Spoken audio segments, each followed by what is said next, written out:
Very good. We'll now call the City Council regular meeting to order for January the 9th, 6 p.m. Please rise for the invocation and pledge of allegiance. The invocation will be given by Councilwoman Brittany McGuire.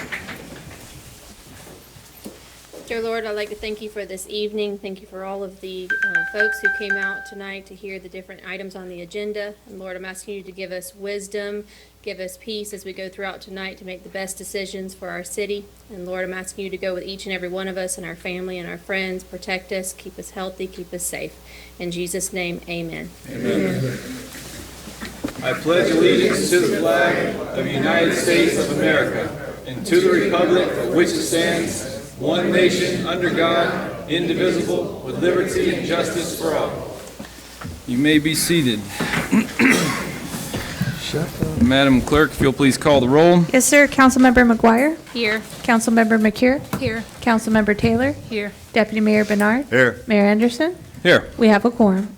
Thank you very much. First up, we have a proclamation for the Agricultural and Labor Program, Inc.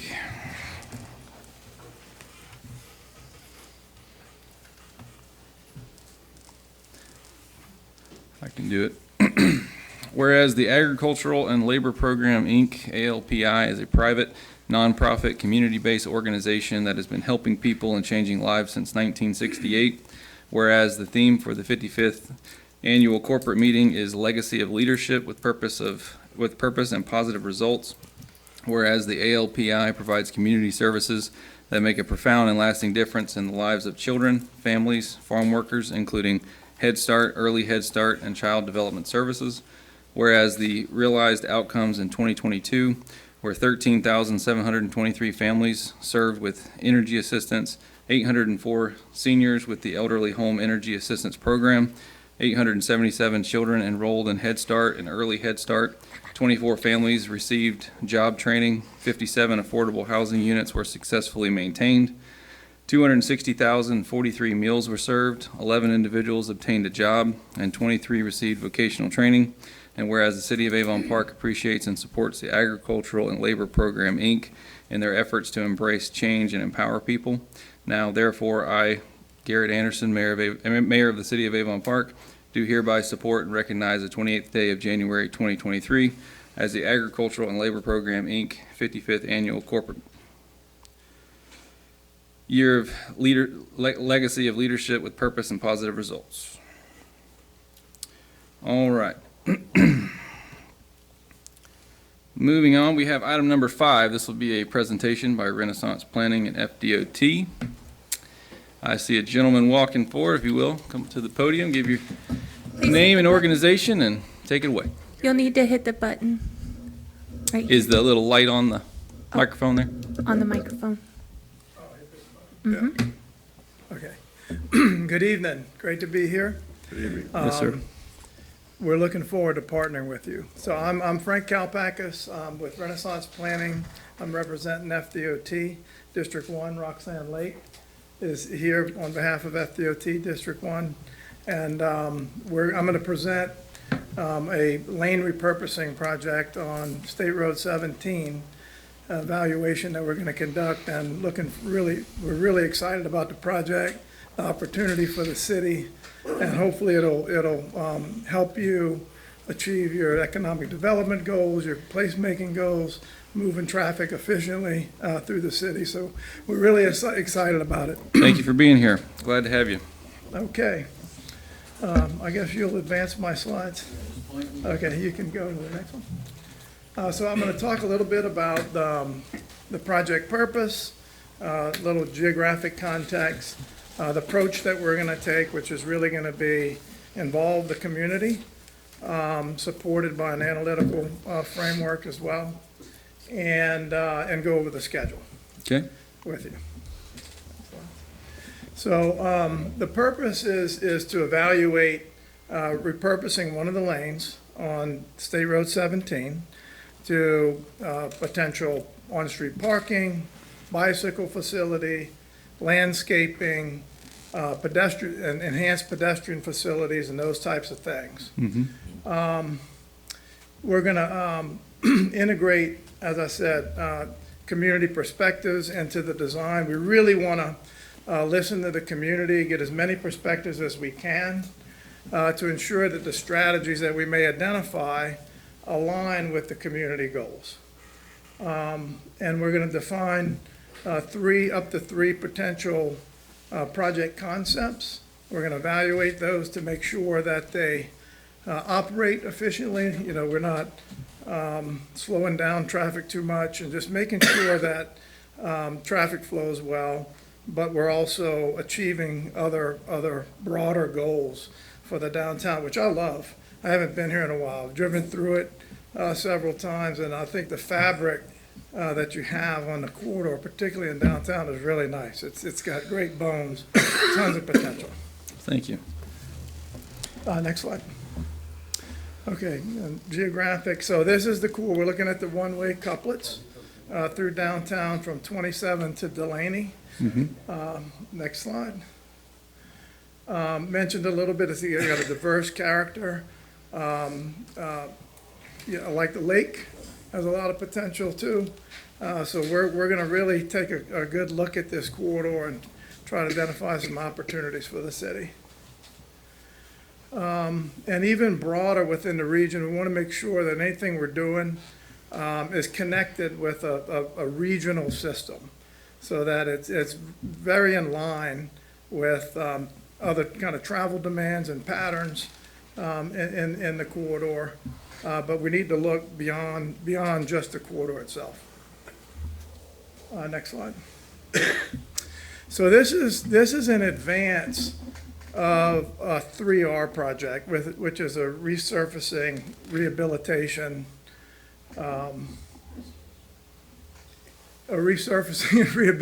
project. I can't remember the other R, but anyway, it's a longer, a much bigger kind of project. And we're going to take this opportunity to find strategies that we can integrate into that 3R design. So, you know, while we're out here once, resurfacing the roadway, we want to identify opportunities that we can integrate into that project so we're not back again doing it as well. And there may be other strategies that we identify that we might not be able to include in the 3R design, but we'll at least identify those as a potential for another project to implement those at another time. Next slide. Next slide. So as I mentioned, there's two tracks. There's an analytical track. We're going to be looking at crash data, safety data, travel conditions, existing and estimated future conditions. But we're going to have a really focused engagement strategy as well. Meeting with stakeholders, we're going to have a community workshop, really kind of take it all in and then go to work and develop some strategies and alternatives that might be supportive of your goals. We've identified an initial list of stakeholders through our coordination with the city and the RPC, the Central Florida Regional Planning Council, gave us some good contacts. So this is just an initial list. We want to make sure that we're bringing as many diverse perspectives into the project as possible. Next slide. Okay, we're also going to do this has been an effective way to kind of tell the story about Avon Park. We've done it in other areas, and so we're going to video the corridor. We're going to reach out to people, hear the story, the challenges, desires for the corridor, and we're going to translate that to opportunities. And so Asa Eslocker is with our firm. He's going to be reaching out to different people in the community and really try to capture the story in a video. We're going to use that to really kick off our workshop when we bring the public together. And it'll set the context and the framework for what we really want to accomplish. And I think it'll be a product that might be useful for the city as well, to kind of convey the assets that the city has and those sorts of things. I think that's it. Next slide. So I covered some of this. We're going to look at existing and future conditions, but it's going to be a multimodal analysis. We're not only looking at traffic on the roadways, but how people walk and get to their destinations, and making sure that they can get to their destination safely, comfortably. The safety analysis, we're going to, in addition to vehicular crash data, any type of issues that we may have, unsafe conditions for pedestrians and so forth. So we're really going to take a hard look at that. And we're going to follow, there's lane repurposing guidance that the Florida Department of Transportation has, and there's a technical and an engagement process that we're going to follow. So this is our schedule. So in February, January, February, we'll be pulling together the community story, trying to describe the challenges, issues, opportunities, assets, those sorts of things concisely. We're going to be looking at existing and estimated future conditions from a transportation and safety perspective.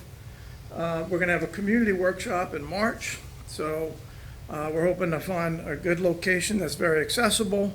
We're going to work with the city on that, and make it have it at a time where we can really optimize participation. We're going to take that input from our technical analysis and the workshops and translate what we hear into alternative concepts. So we're going to evaluate that to make sure that we're all comfortable with how travel conditions and safety conditions will be with those different concepts. Then we'll go back to it and present those at a public information workshop, come back and present it to you, and we're happy to present it, give you status as many times as you like. So just let us know.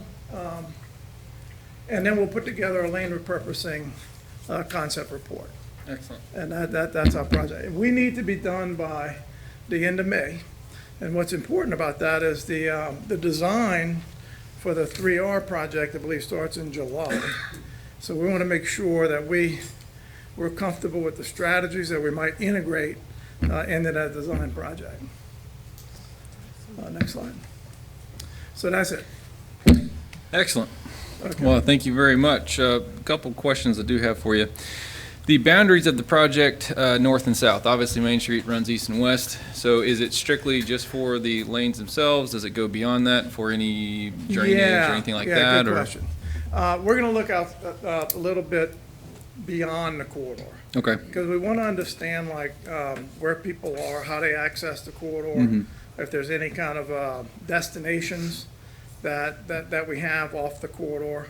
Okay. So we'll be off the corridor a little bit, but our strategies and recommendations will be focused to the corridor itself. Okay.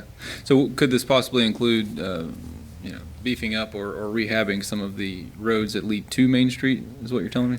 I don't know that we'll, look at pavement conditions, for example. I see.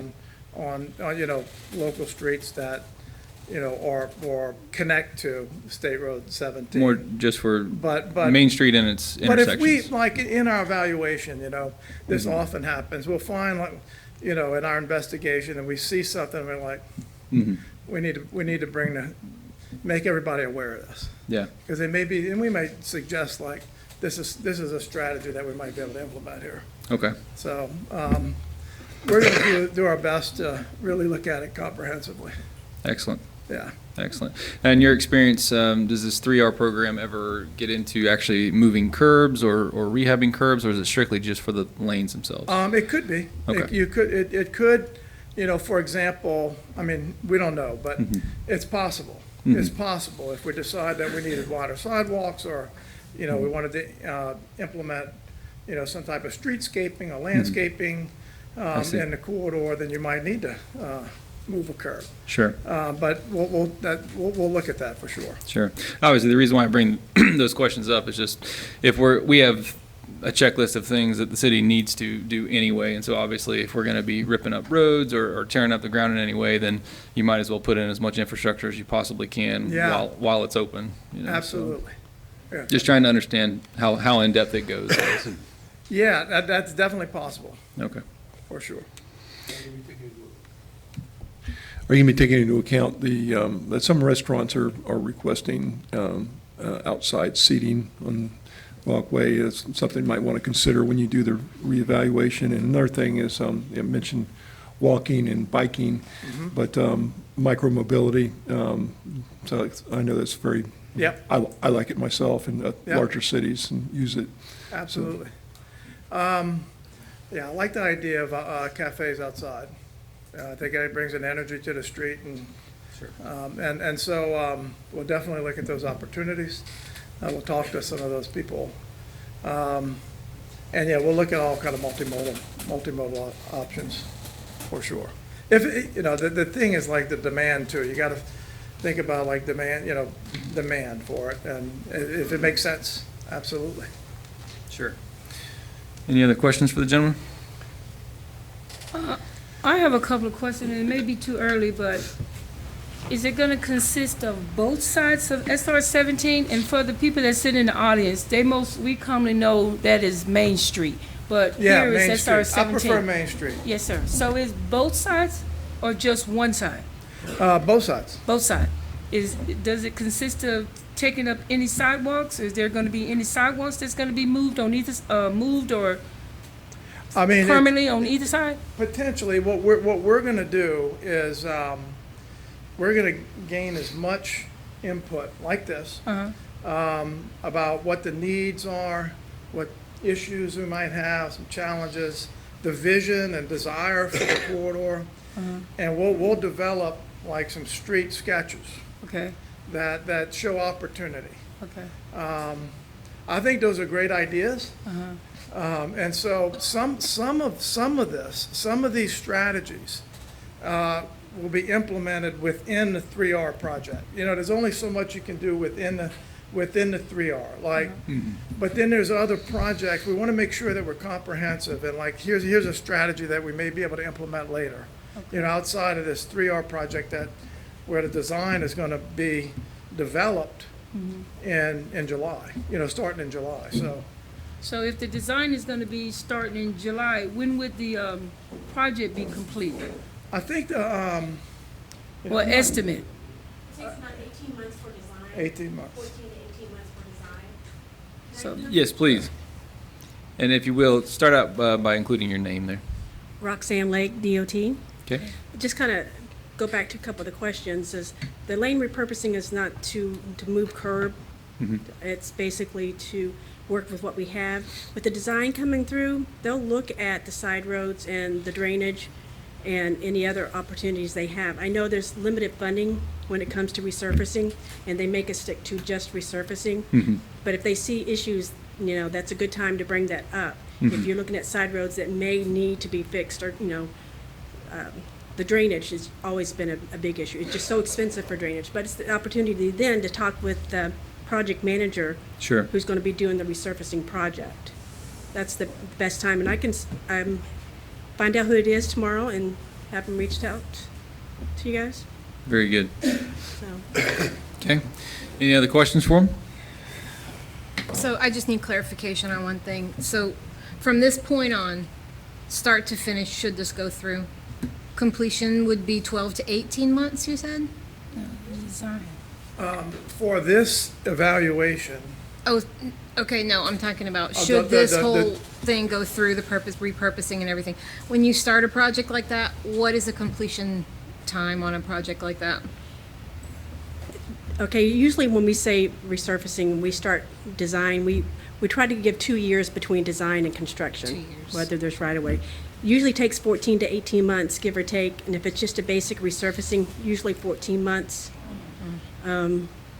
And then once that gets moving, that's when 6 months after the design's finished, when construction usually starts going in. For the lane repurposing, it could happen in between, depends on where they're at with the resurfacing and what's going to happen. I Like I see. said, it's not out there to move curb and move concrete, it's to see what we can do with what we have. Okay. And then maybe add projects later on, so. Okay. Any other questions? One more question. I heard what you said about the design. And when the construction starts, how long do you, because I'm worrying about the businesses. So how long would the construction part take? I'm not sure, I mean, I would say,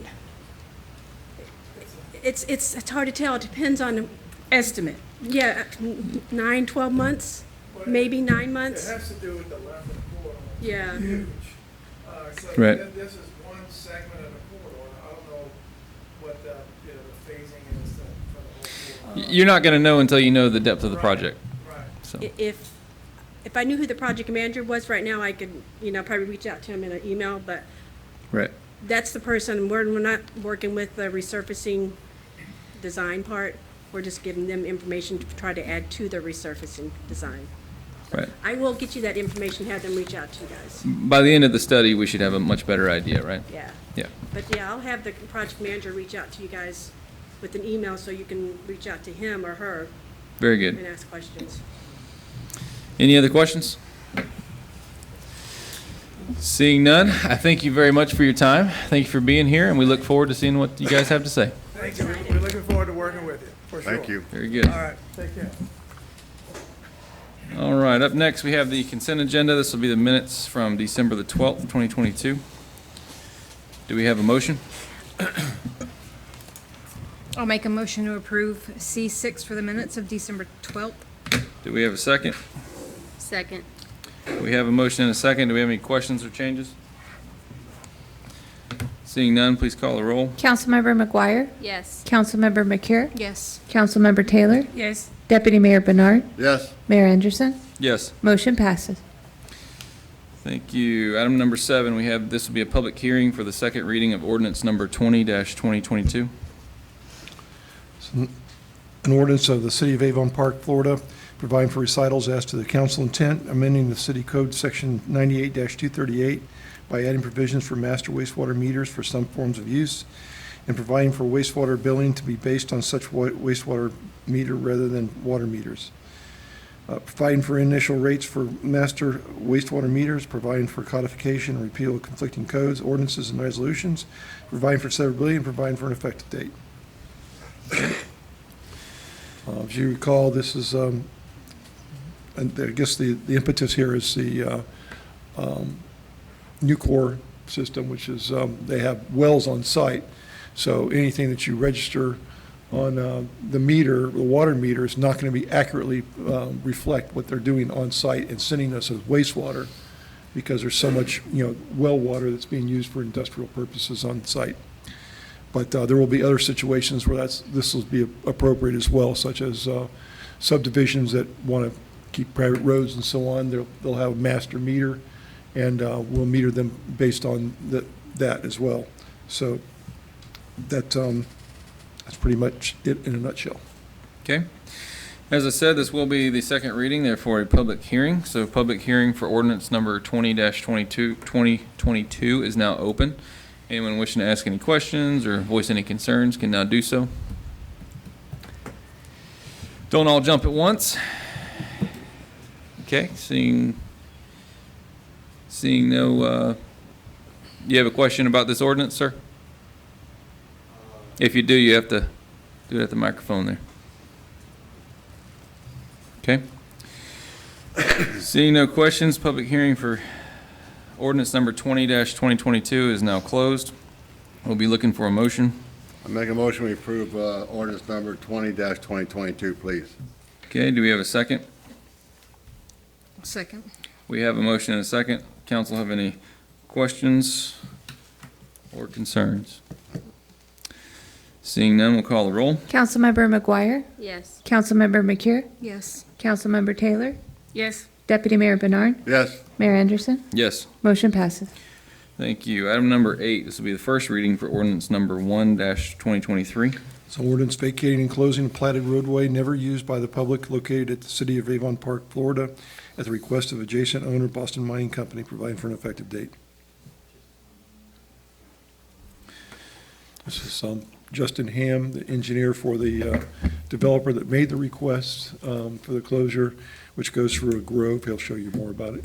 Okay, Good evening, council. Thank you. As you mentioned, Justin Ham, Kimley Horn, 109 South Kentucky Avenue, Lakeland, Florida. welcome. Thank you. This is the Twin Lakes Project, Part 3. As you guys know, we went through pretty extensively at the December meeting the extent of this project and the South Lake Boulevard portion. You go to that next slide, I got an aerial showing that the previous meeting, we discussed the South Lake Boulevard.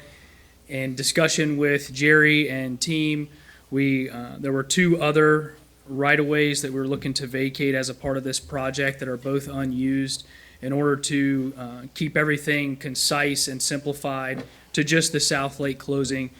We really wanted to focus on that portion of the project, so we went ahead and voted on that and received approval from you guys at that point.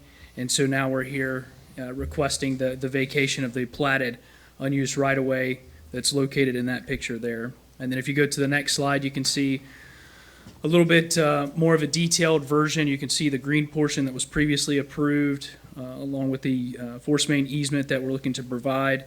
And then in this request, there's just a little sliver that's up there it's actually the southwest corner. And then there's a portion in between two of the parcels up there towards the north side. It's on the right-hand side of the slide there that actually goes through that. And then if you continue on to the next slide, I've got a couple of Google images there of the current status. It's really unused right away there, except for farming operations. They use it as a little cut road for the orange groves there. There's a little barn back there in the back that they use to access that, and then the other one there as well that's not really used except for that purpose. So the key takeaways here, like I said, it's unused right away except for farming operations. There's no community impacts to this vacation, and it's really just a continuation of the previous approval to allow the development of the site to continue to take shape. Okay. Thank you, guys, and I'm here if you have any questions. Any questions for Justin? No. Okay. All right. If there's no other questions from the council, then we'll take the questions from the audience. Please come to the mic. We'll have to get you up to the microphone, though. Now, keep in mind, everyone wanting to speak, you'll get 3 minutes to speak. So ask all the questions that you want, because you won't be able to come back up. Okay, is this right away? Excuse me, sir, what's your name and address for the record? Guys, how y'all doing? Yeah. Arnold Wilson, 1412 South Carolina Avenue. And please ask all the questions to myself. Okay, very good. To yourself, the right-of-way that he's considering right here, point of clarification, is this Garrett Road going back over to Raceway, that right-of-way? Is this considered that? It's not, but we'll let the engineer answer, but please finish asking all of your questions. You have 3 minutes. The next thing was, as a developer, when you consider the bad effects of a neighborhood, such as trash dumping, and I think I heard you say it was a 2.8 second differential from Garrett Road around to Sunoco versus a 30-second interval from Garrett Road over to the other side of Garrett Road. And then the trash dumping and the loud music that you said that was being citizens in the neighborhood. Where did you get that information? Because all we have to do is set our trash out on the front yard and the city picks it up. So we wouldn't have anybody dumping trash out there on those dirt roads. So I just want to know, for point of clarification, how did you arrive at the timing? If you could go from Garrett Road over to Highway 27 in 30 seconds versus driving all the way around to the Sunoco. Now, based on my previous information and being in that neighborhood, there is an opportunity for the developer and the Lacey Hill neighborhood to work together. Have you considered that? And then on top of all of that, do you consider this an opportunity for redlining a neighborhood? Thank you. Okay. Justin, do you care to address any of that? Yeah, so just a couple things. I actually drove that and timed it myself.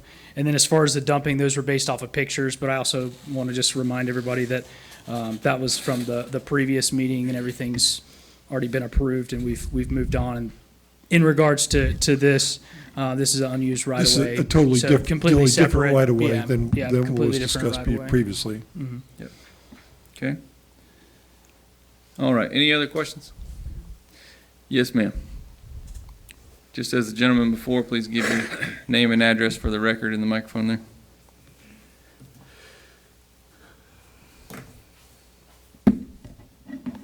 Thelma Foster. You can pull it down 409 to you if you like. Thelma Foster, 409 East Canfield Street in Avon Park. Yes, ma'am. Could you do me a favor and flip back to that first picture you had? Yep, they're controlling the slides right over there. The other one. Yes, this one. And then please speak in the microphone so we can all hear you. Okay. Now, this, the, Are you looking for the map or? no, but I'm concerned about where this is going.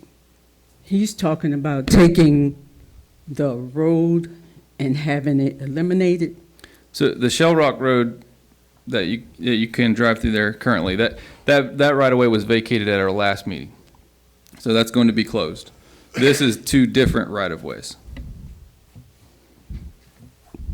I missed that.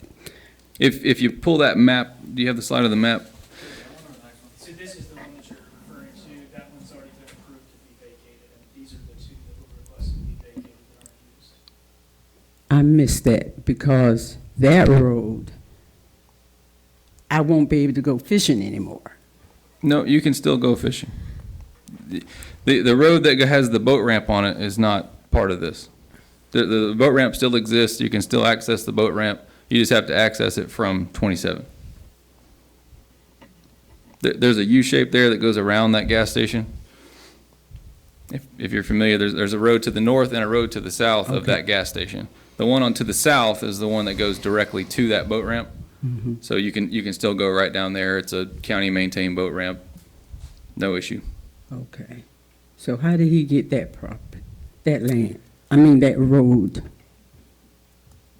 Well, It still takes longer now that we got to go to the other road to use it. it's instead a of the long story, shortcut. but it was hashed out at our last couple of meetings.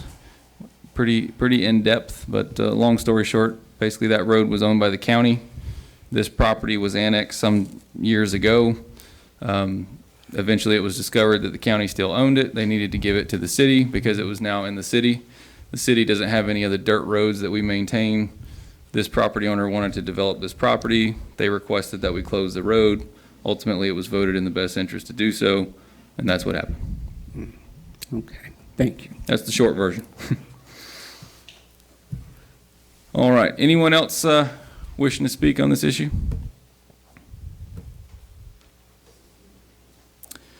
Seeing none, do we have a motion? I have one, Mayor. Go ahead. Sorry. This alternate road here, you said it pretty much the farm workers use it, utility, and it was really never used for POVs, correct? Privately owned vehicles. So this particular easement that we're talking about, it leads directly out to this lake? Is this easement, is this closer to Hal McRae Boulevard than the Garrett Road is? I'm just trying to figure out where the location of this particular easement. I can see it on the picture, and I guess it ran right through the middle of the orange grove? Correct. And if you How have that, far up? Do you know?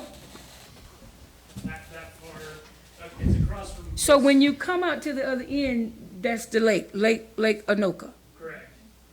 Correct. Okay, and that easement couldn't be used for right-of-way for POVs?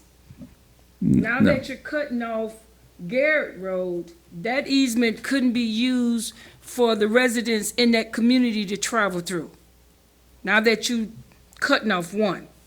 Once it's vacated, it could not be used to public, no ma'am. Yeah, once it's vacated, Correct. but it's not vacated yet. You're here to get our approval on the vacate, right? Correct. And my question to you is, because we could not get the Garrett Road, because I guess that runs right into the subdivision that you're building, then why couldn't that particular easement been a route for the community? Well, Where would you be trying to go to right, to if put you it went simply, down that? it goes to the lake. The other one was a pathway to get to Highway 27. Well, I'm What quite you're sure- referring to there, it doesn't go anywhere, it just Well, dies into the lake. well, I'm quite sure it leads to the other side. No, it leads directly into the lake there. There's not another road. The other road led to 27, that one doesn't go anywhere. Oh, okay. And it's still the same issue of basically cutting through the subdivision. It's the same conflict, yeah. On So the other it's- side, there's not a road there, and Right. a portion of it's actually in the county as well. Yeah. Okay, so when the farm workers got to the other end, pretty much they rode around the edge of the lake, pretty much. You saying there's No, no? when you say farm workers, it was people working on that grove. It No, wasn't when I say people the- traveling through. When I say the farm workers, not the farm workers, the utility trucks that the farm used, the different The, types the of farming vehicle. equipment? The Yeah. farming equipment, when Yeah. they came to the end of this road easement, they came out to the lake, and round the edge of the lake, there was no road. They just they just rode the edge of the lake if they needed to travel in that area. There's no road, it's just a lake. There's no, I'm not sure where they did, but I imagine they turned off before the lake edge. There was probably, they cut down through the orange grove somewhere, and they might have had their own little path there that they utilized for farm work. Okay. Any other questions? You've already had your time, sir. You've had your 3 minutes. All right. Do we have a motion for ordinance number 1-2023? I'll make a motion that we approve ordinance number 01-2023. Okay, we have a motion. Do we have a second? A second. We have a motion and a second. One last call for questions. Seeing none, please call the roll. Councilmember McGuire? Yes. Councilmember McCure? Yes. Councilmember Taylor? No, Deputy Mayor Bernard? Yes. Mayor Anderson? Yes. Motion passes. Thank you, Council. Thank you, Justin. All right, item number 9, we have the subject of vetting Chet Brojek for reappointment to the Avon Park Housing Authority Board. Thank you, Council. This came before you guys in December, and you had asked that we revisit it in January. So you'll see further down into the agenda, we do have other applications. This particular item is Penny Pirouette's recommendation to reappoint Chet Brojek to the Housing Authority. I do believe she's here tonight. Yep. There she is, I see her. They are both here. Chet is here, and she is here as well. Yes, sir. I can say Chet is a fine man. He's an upstanding citizen, and he's done a very good job on this board. So we're very glad that he's putting his name back in for this. If you want to address the council, you certainly can do so. Just please give your name and address for the record. Certainly. Chet Brojek, 3310 Parr Road in Sebring.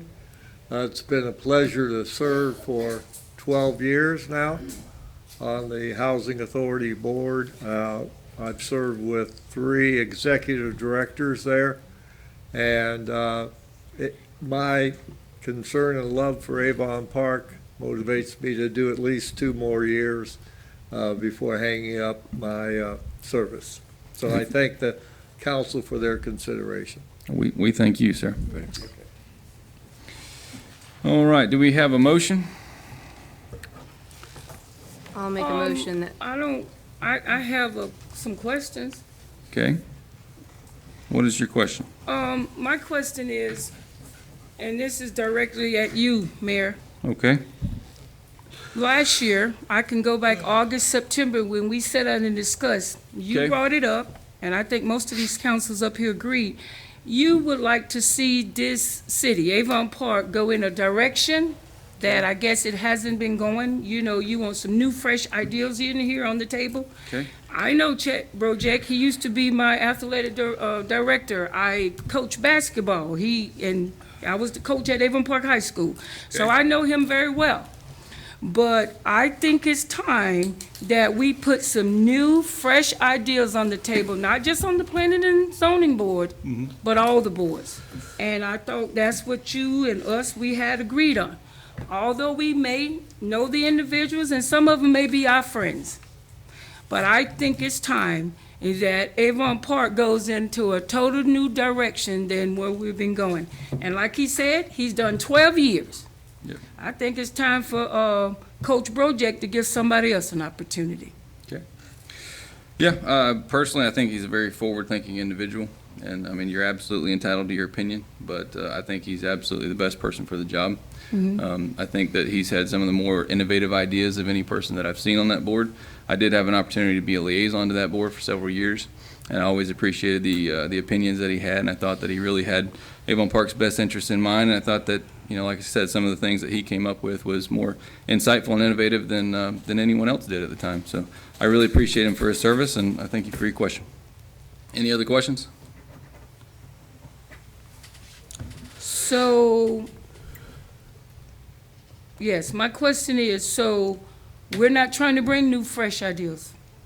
Sure. Yeah, when the opportunity presents itself, but I think that him in particular has done a fine job, and I think that, like I said, he is bringing new ideas. Well, I guess my So. thing is, Mayor, is that I'm not saying that no one has not done a good job. I'm not saying that. Okay. I'm just saying that the planning that we've been doing last year Yep. on this committee in regards to Avon Park, I thought that we wanted to go a different direction than where we've been headed before. Sure. That's all I mean, in particular, we were talking about the zoning board at the time. Well, we was talking about all the committees. If Yeah. we want to be honest, we was talking about all the committees. Right. Were well, we not? I'm that- just that is- asking. that is the subject that was at hand, was the Okay. zoning board. Okay. In my opinion, I feel like it's not necessarily just a new person. It's someone with qualifications who has demonstrated an ability to do the job well. So And when we that- were discussing some of the planning and zoning type issues or whatever, it was more of the attitude and the, I guess, how the public was feeling when they were coming before the planning and zoning board. And then in addition to that, just qualifications. So it's not necessarily a great idea just to put a new person on a board just because they're a new person. No, I don't want you to think that. I think that the new people that we put on the board, they got great ideas. They can bring new innovation to the city as well. I mean, you would never know if you wouldn't give them a chance.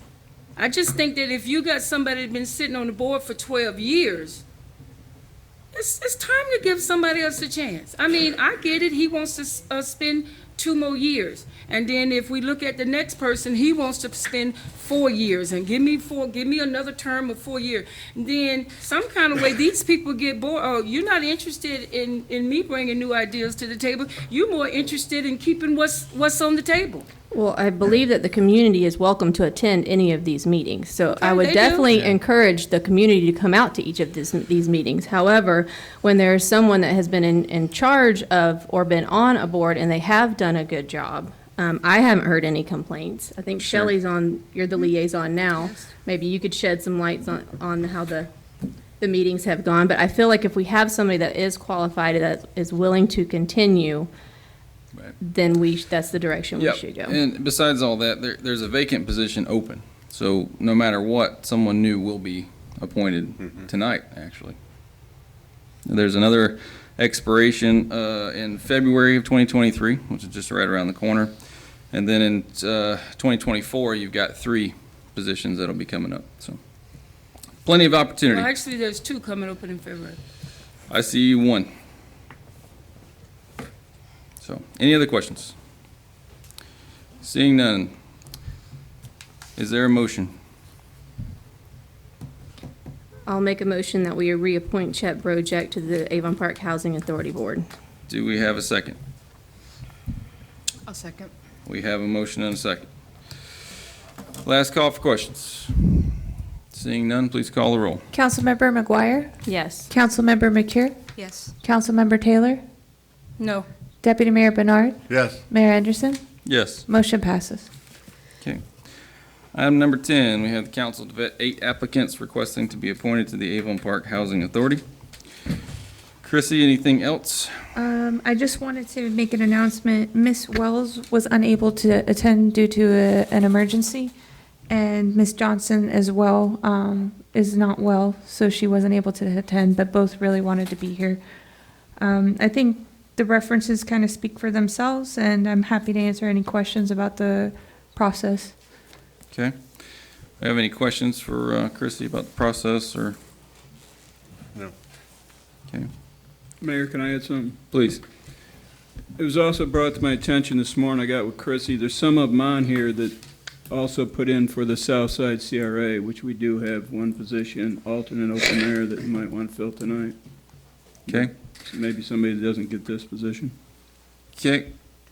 Yeah, I mean, as far as the board, if it's not on the subject matter there, I'd prefer to do it at the next meeting, just so that way everybody knows it's upcoming. Any questions about any of the applicants?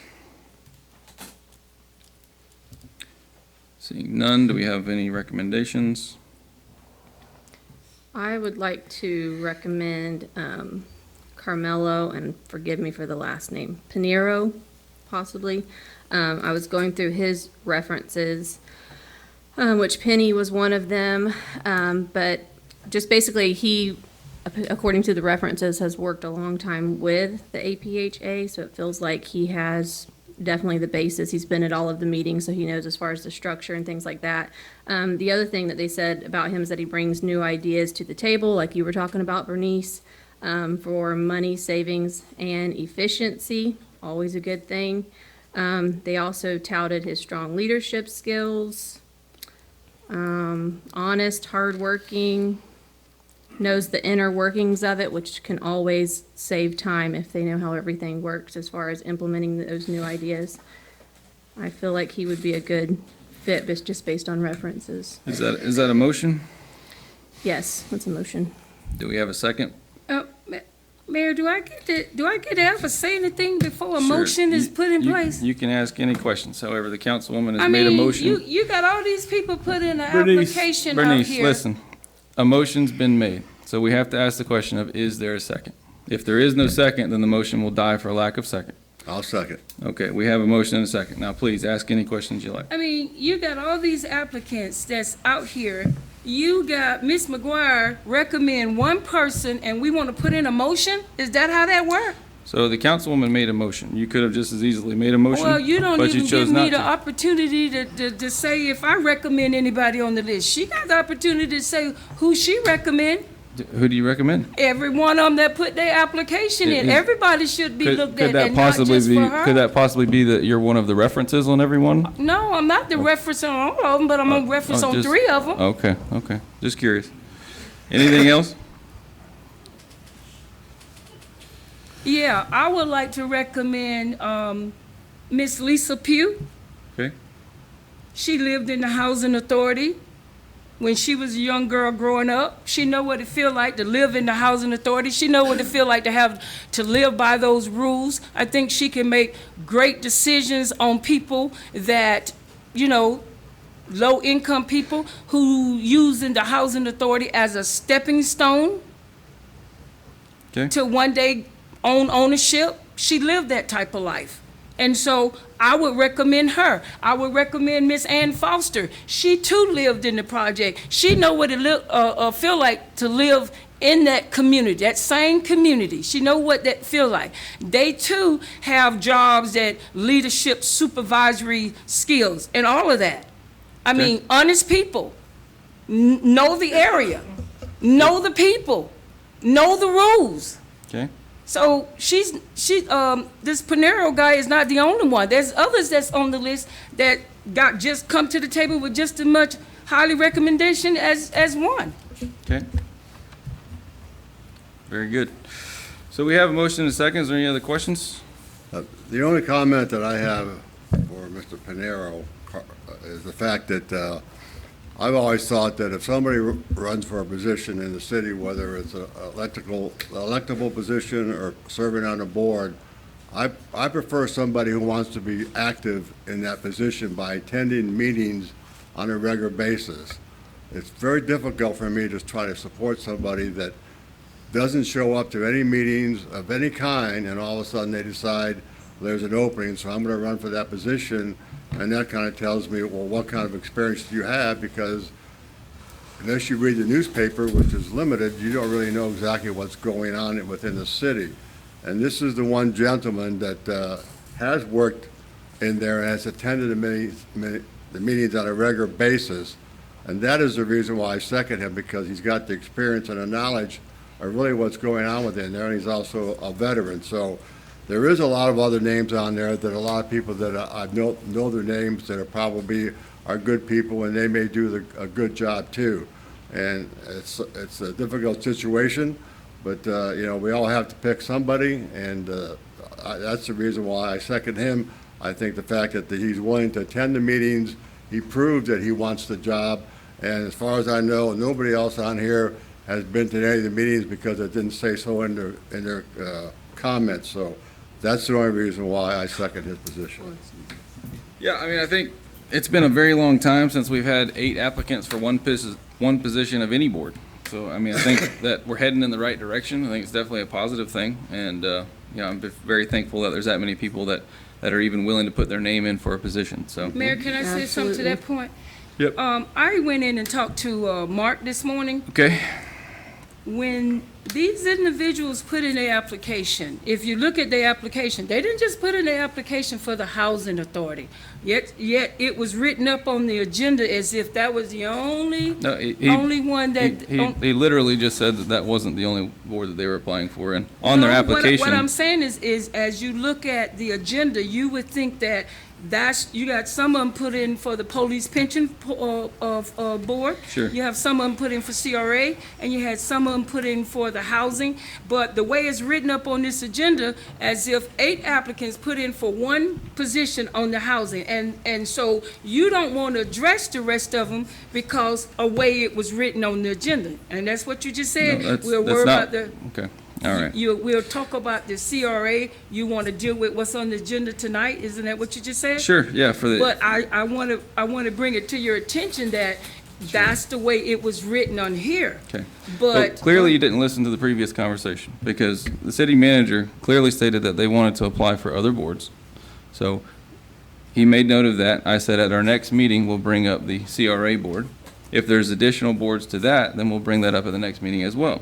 However, we have to go with what is written on the agenda, because someone in the audience wouldn't know that we were considering any CRA boards tonight, because on the agenda, it only says the Avon Park Housing Authority. So how is it right for us to go select people for different boards that we didn't even advertise for people to come and speak and give their opinion about? because I went to Mark this morning to get the change made. That's why. Okay. I don't think you understood what I just said either. Mayor, At our next Mayor, meeting. you don't have to repeat it. Promise me. You Okay. don't have to repeat Good. it. Can I say something? Sure. We did have the packets, though.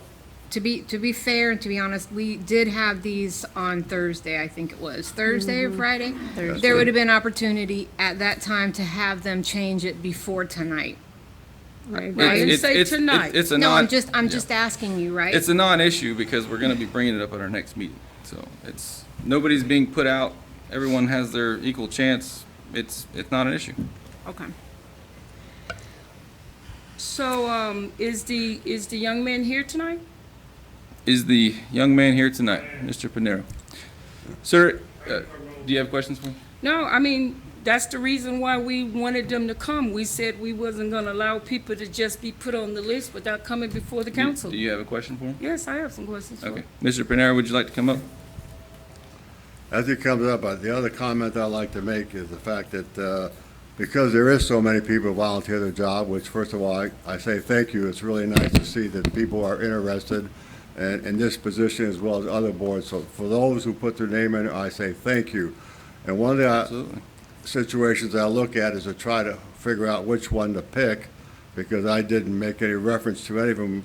I think Bernice made 2 or 3 or 4 of them, is then I looked at the stamp date to see who puts their name in first, and that's the other reason why I went through Mr. Panero, because he was the first one to put in the application, where the rest of them were later dates. So those are the two things I look at. I don't really personally know any of the other people. I'm sure they're all probably qualified, but we have to pick somebody. So Okay. go ahead, ask your question. Mr. Panera, please give your name and address for the My record. name is Carmelo Pinero, 6403 Foster Road, and I live in Sebring, Florida. Yes, sir. Please ask your question. You live where, sir? In Sebring. Okay. So do you think that, although you live in Sebring, we're talking about the housing authority here in Avon Park. Yes, ma'am. You think you're more interested in what goes on in Avon Park than someone that lives here in Avon Park? I believe I have the same feelings as anyone else that lives in Avon Park. I worked here for the past 9 years before retirement, and I've grown very fond of this city. Why didn't you apply for the housing authority in Sebring? They don't have one. They don't have a housing authority, or they don't Not have that any I'm aware of, vacancies? no, ma'am. I'm sorry? I'm not aware of a housing authority in Sebring. They So are you- all independent. So you, because I know they got housing authority in Sebring, so what you're saying is you didn't really check. You just more I did interested check. in here in Avon Park. I did check, ma'am, and I'm sorry. As far as Sebring is concerned, what they have are different management companies that run housing. And most of them serve and cater to Section 8 clients. Okay? And can I ask, sir, if you employed or if you retired, Yes, and you've been going to a lot of the meetings? I have. Okay? Because you found what? Do you live in housing? Do No. you live in the housing authority? I do not. So what captured your attention about why you wanted to sit on this board? What was so important that you don't live in housing, you don't live in Avon Park? What was so interested for you to want to sit on the housing authority board? Well, ma'am, I worked for the Housing Authority for just over 8 years. Uh-huh. So I do know a lot of the residents that currently live there. And I've always been one to try to serve the public in one shape or another, without malice, without prejudice. I feel that I can, in the capacity of, as a board member, help to serve the Housing Authority in accomplishing their mission. Okay. Okay. Any other questions for him? I'd just like to thank you, sir, for coming tonight. I appreciate you putting your name in. Thank you. Yes, thank you. Mayor, could I add something? Yes, please. Penny just got hold of the clerk and advised us there's actually 2 positions open. Okay. We just thought there was one, but with the passing of the member which this person would replace, she's saying there was already a vacancy, so there's 2. So how many people are on the board in total then? 7. 7. All right, let me go back here. Well, so in that case, then, do we make a motion for the second person? So- You have a motion on the floor. Yeah, so we already have a motion and a second for this position, and then that would be a separate issue. So going back to Mr. Panero, like I said, we have a motion and a second. So we should go ahead and clear this out. Is there any more questions on this particular subject? Seeing none, then we'll call the roll. Councilmember McGuire? Yes. Councilmember McCure? Yes. Councilmember Taylor? No. Deputy Mayor Bernard? Yes, Mayor Anderson? Yes. Motion passes. Okay. All right. So as we were just told, we have 7 members on that board. So currently we have 6, so we have another vacancy. We have 7 other applicants. So you were very energetic in wanting to recommend someone. So out of these 7 people, who would you pick? Okay, Mayor, let me ask you a question. We've been required to have the applicants who apply for a committee to come before the board.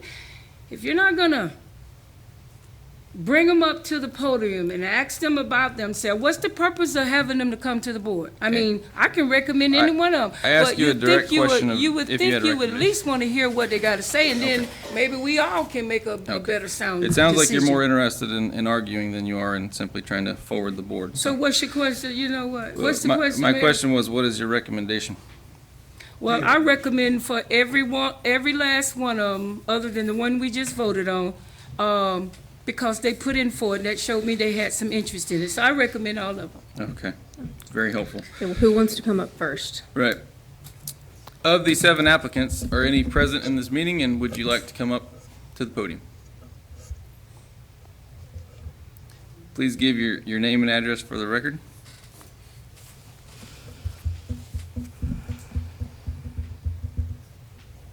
Good evening. Frederica Boone Shepherd, 305 Ernest E. Sims Street, Avon Park, Florida. Yes, ma'am. Could you tell us why you'd like to be on the board? Yes, sir. I would like to be on the board. I've been a recipient of living in the projects with my grandmother, my great-grandmother, cousins, uncles. I spent a lot of weekends there at the projects. Once my grandmother got a certain age, she moved from the projects to the Delaney Heights.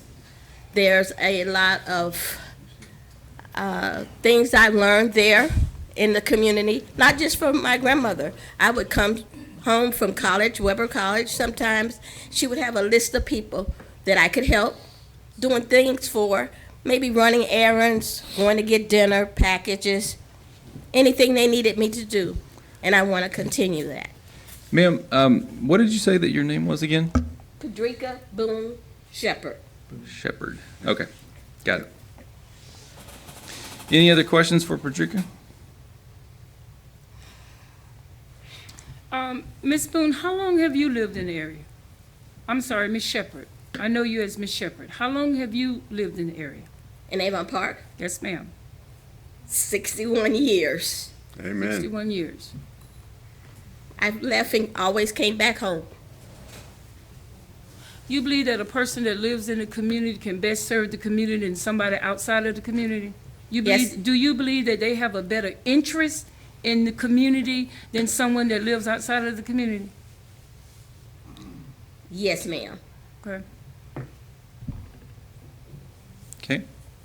Anything else that you'd like to share with us, or do you have any more questions for her? What would you say your number one goal for the Housing Authority would be if you serve on the board? To brighten it up. Meaning cosmetically or?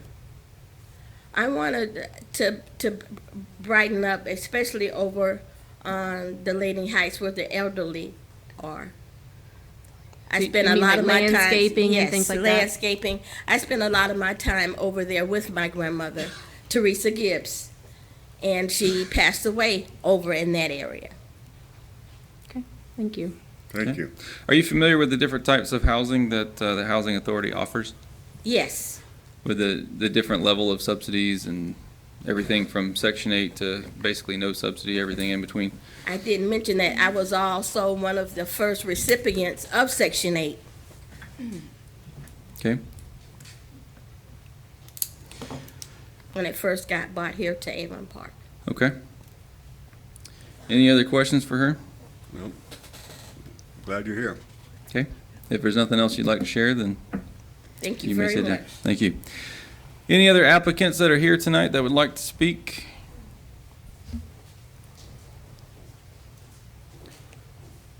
Just give your name and address for the record, please. My name is Lisa Pugh. I live at 705 West State Street. Okay. Could you share a little bit about yourself? Well, I was born and raised in Avon Park. I work for the Polk County School Board. I work with special needs kids from ages 18 to 22, helping them to get prepared to go out and become employed. I was also born and raised in the Housing Authority as we know it, the projects. I started there as an elementary person, and I graduated. And after I graduated, I worked for RCMA, which is a Head Start program. And I worked real closely with Miss Alice Odom. She used to be the director there. And we helped a lot of low-income families, because, you know, RSMA works with low-income families as well. And I learned the process of working with Miss Alice, and she always used to encourage me, even from working with Mid-Florida, you need to get on the board, you need to get on the board because you like helping others. And I've always helped people to try to grow and become self-sufficient. And I just thought that, you know, this opportunity would give me, because I still work with people, helping them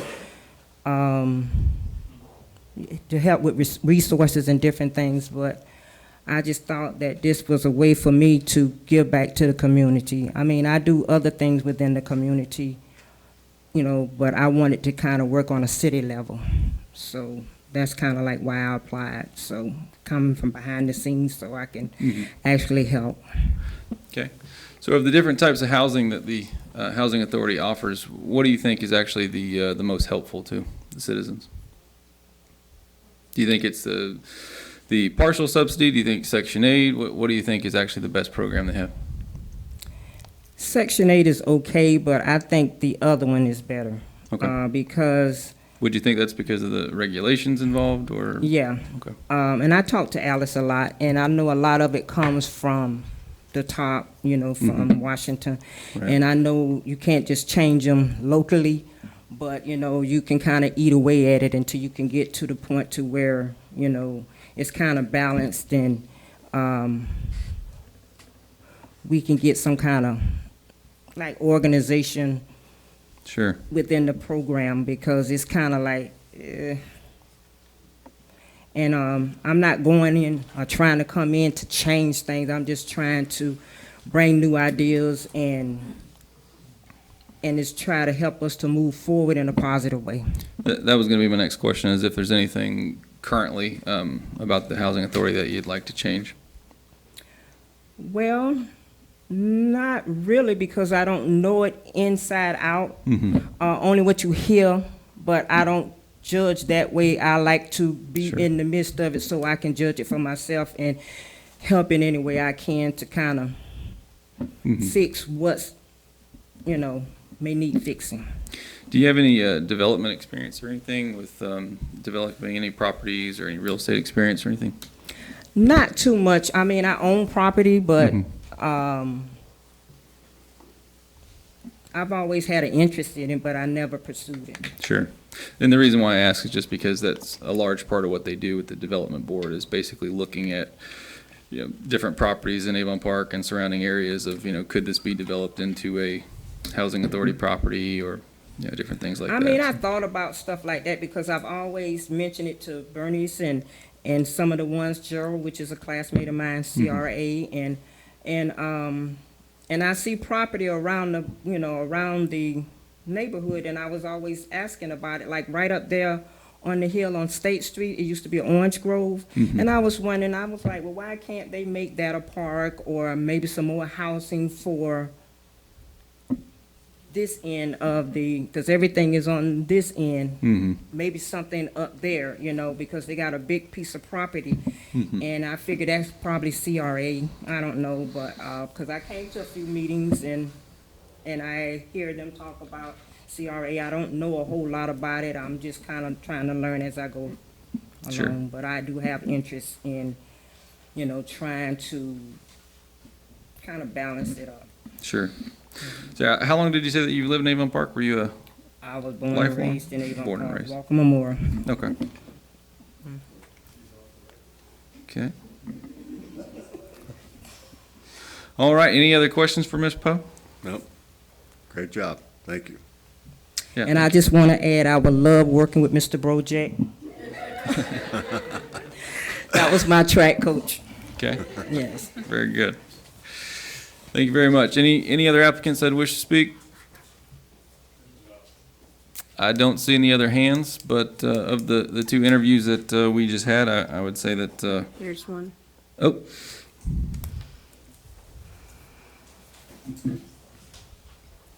You know the drill by now.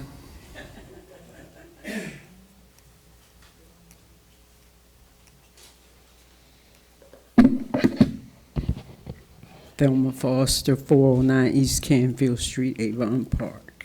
Yes, ma'am. I lived in the Housing Authority when I was young, from about 6 years old till I graduated from high school. I went to college and got my Bachelor of Arts degree in elementary education. The Housing Authority was okay, but as I told people all around me, don't look at this as your home. Look at this as a starting point. The Housing Authority was never meant for anyone to stay here. It was always meant to be a starting point for all of us. And so that's what it was for me, because after a few years, I went around looking and I found the home that I wanted, and that's what I did. I got my home up on 409. I put in one for it to be in the Housing Authority, and the other one was for the zoning and the zoning board. Yes, ma'am. But I liked, when I was growing up, as I was staying in the Housing Authority, I went to a class and I earned my, well, I didn't earn, but I got my seal to be a Housing Authority Executive Director while I was there. I also was one of the first, we had a residence council. So we had a residence council there in the Housing Authority. We were the first. We made our own laundromat business. We did our own laundromat business. I was trying as part of that to help all of us as residents to get that confidence to know that even though you live in a housing authority and a lot of people look down on people who live in housing authorities, to let them know you're just as good as they are. You know, just because you have to start somewhere where your rent is subsidized doesn't mean you're not better. No one is better than anyone. My mama always told me they may have more than you, but no one is better than you. And that's the way I taught my children. The same thing. Someone may have more than you, but they're not better than you. And the Housing Authority is one of the boards I wanted to be on so that I could help change it for the better. You know, improve some of the programs, maybe, or improve some of the changes that may be in it. One is the one I like was, I think now they have pets, though. And that was always something to me that hurt me when I was growing up in the projects. You couldn't have a pet. And I think now you can. Is that correct? You can have one now? You can. You can. But And that's good. But that's it. Okay, any questions for Ms. Foster? No. Seeing none, Ms. Foster, thank you very much. Thank you. Okay. Any other applicants wishing to speak? Going once, going twice. See no other hands. Okay, based on the interviews that we just had, I would recommend Ms. Poe. I was very impressed with what she had to say and her general attitude towards development. I thought it was good, and I think she might work well with the board that we have. So certainly open to hearing any other recommendations. I don't have any other recommendations, but I do have to agree. I like the way she was outspoken. I like the way she. It's like I had a mental block there. Uh-oh. I like the way she spoke to us. It was clear, it was clean, it was understandable. Okay. Anything else? I'll just make a comment that I liked all three presentations. I think you all did a wonderful job. I was really impressed with you. And just as a matter of fact, I want you to know that when I was in the military, my father had to live in low-income housing because of his health and loss of his job. So I understand exactly what that means, that you have to, sometimes whether it's where you were raised or things that happen to your life, sometimes that's a possibility that some people may all end up doing, whether they thought that was where they would end up or not. So I have deep concerns for all those that's a starting point, that I think that they need that assistance. And I'm really impressed with all three, but I think I also like Ms. Pugh also. Mayor, I have a question. Although you say it's one position coming open in next month, February, is that correct? Yes. The two ladies, because one has to be chosen tonight, is that correct? Well, it don't Doesn't have to be, but, that was the idea, yeah. and there's gonna be two left that seems to be interested. When next month come, will their application still be good to come back and hopefully apply for that position in February? Yes, ma'am. Okay. Anything else? That's it. Make a motion that we approve Ms. Poe. I'll second. We have a second. Any other questions? Seeing none, please call a roll. Councilmember McGuire? Yes. Councilmember McCure? Yes. Councilmember Taylor? Yes. Deputy Mayor Bernard? Yes. Mayor Anderson? Yes. Motion passes. Thank you. Item number 11, we have council to vet applicant Donna Parks for the Avon Park Police Pension Board. So this came during the December meeting. I believe Ms. Parks is here. Maybe not. We were expecting her tonight, but I guess she couldn't make it. Okay. All right. Mayor, Yes, I have a question. go ahead. Ms. Foster had put down the police pension board. No, she put No. planning No, and she- No, zoning. which one you put down? Planning and zoning. Oh, I'm sorry. Okay, must be one that's not here. Yeah, no one put in for the pension board. Okay, I'm sorry. My fault. Any other questions? So what are we gonna do from here? Well, you can either approve her or you can wait and try it later.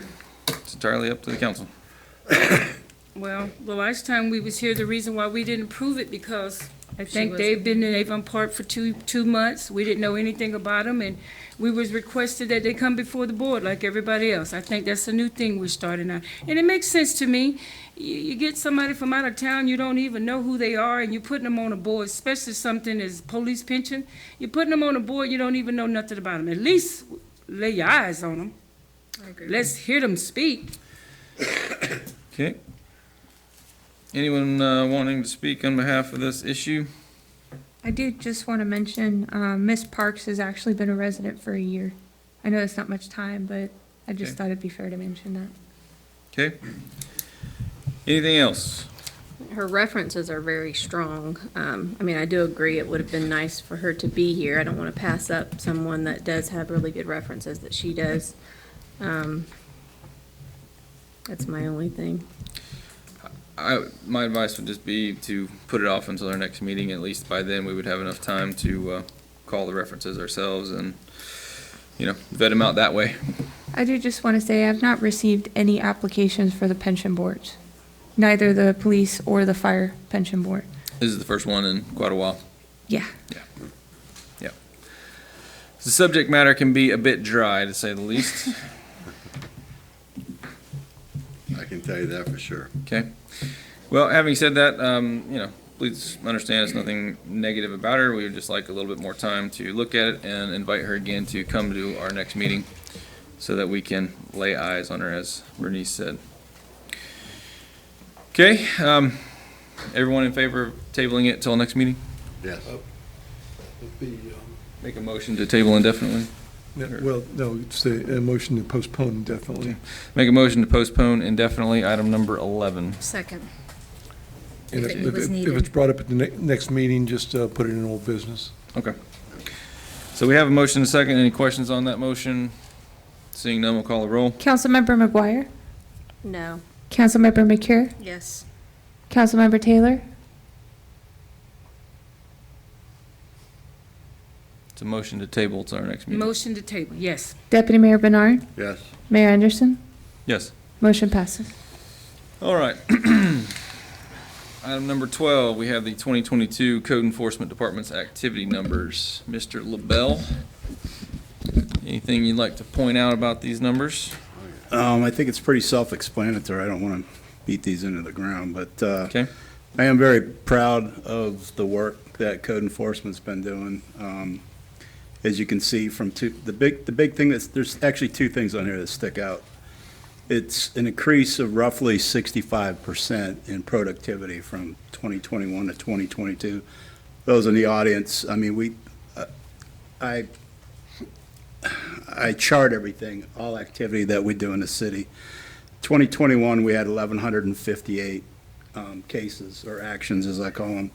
2022, we had 1,833. That's roughly a 65% increase in productivity. If you note, majority of those are self-initiated. Unlike the county, we are not complaint-driven. If we were complaint-driven only, we would be sitting in the office probably 7 hours and 55 minutes out of the 8-hour day. So we're out there actively looking for violations. Again, another big thing, 1,423 snipe signs have been taken off the road. All you gotta do is drive around Highlands County and Sebring and look around on the right-of-ways, and all you do is see signs. You don't see that here in the city of Avon Park. We take a lot of pride in that. Although it sounds kind of not like a real important thing, much like picking up shopping carts, it does make a difference in the overall appearance of the city. So that's basically it. It's their numbers, they're empirical, and there was one other thing, I'm sorry. You see the drop in magistrate cases from 211 to 2021 to 110 in 2022. That's actually a good thing, because we start out each month roughly with about 55 to 60 cases that are going in front of the magistrate. By the time it gets down to the day of the magistrate hearing, we're down to about 12. So we're getting that much compliance. Therefore, you're going to see exponentially the number goes down, almost cut in half. And that is a telltale sign that people actually are complying. Mm-hmm. So if there are any questions, I'm more than happy to answer them. But That was going to be my only question, is what was the story behind those? that number that's a being good so- story. And it actually saves the city money too, as well as, its billing rate. Sure. We're, excuse me, we're, the snipe signs also contributed to electoral signs of last year. Those are snipe signs, yes, Yeah. when you put them out there. But I mean, I think we took, of that 1,423, there was less than 200 snipe signs. Well, I'd say I commend you and your group for the great job that you're doing. I know I've called a couple times the last couple of months about some items, nothing really important, but I say to people that answer the phone and give me the answers, they're very respectful, and I think that they're trained, and I'm very happy with our department. I think you're doing a great job, so I commend you for that. On behalf of them, I thank you. Yeah, please tell the message to that, too. That's all that matters. Yep. Appreciate it, Randy. Any other questions for Mr. LaBelle? Seeing none, we'll move on. Item number 13, we have the vacant city property. This is at 101 West Main Street. This is a former Wild building. If you'll remember at our last meeting, I had asked the council members to think about it over the holiday weekend, or more than a weekend, several weeks actually, and come up with ideas of what they would like to see on that vacant property. It's a pretty big place.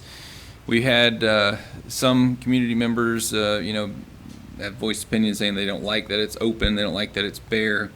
So I think this is probably a twofold approach. We don't really want to go too in-depth in creating some, elaborate park, in my opinion.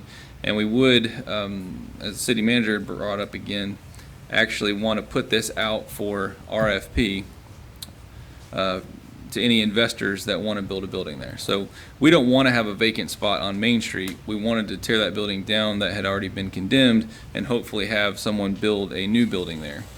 So I think that we should think about putting together an RFP, very likely something that could go unanswered for a week or even 10 years.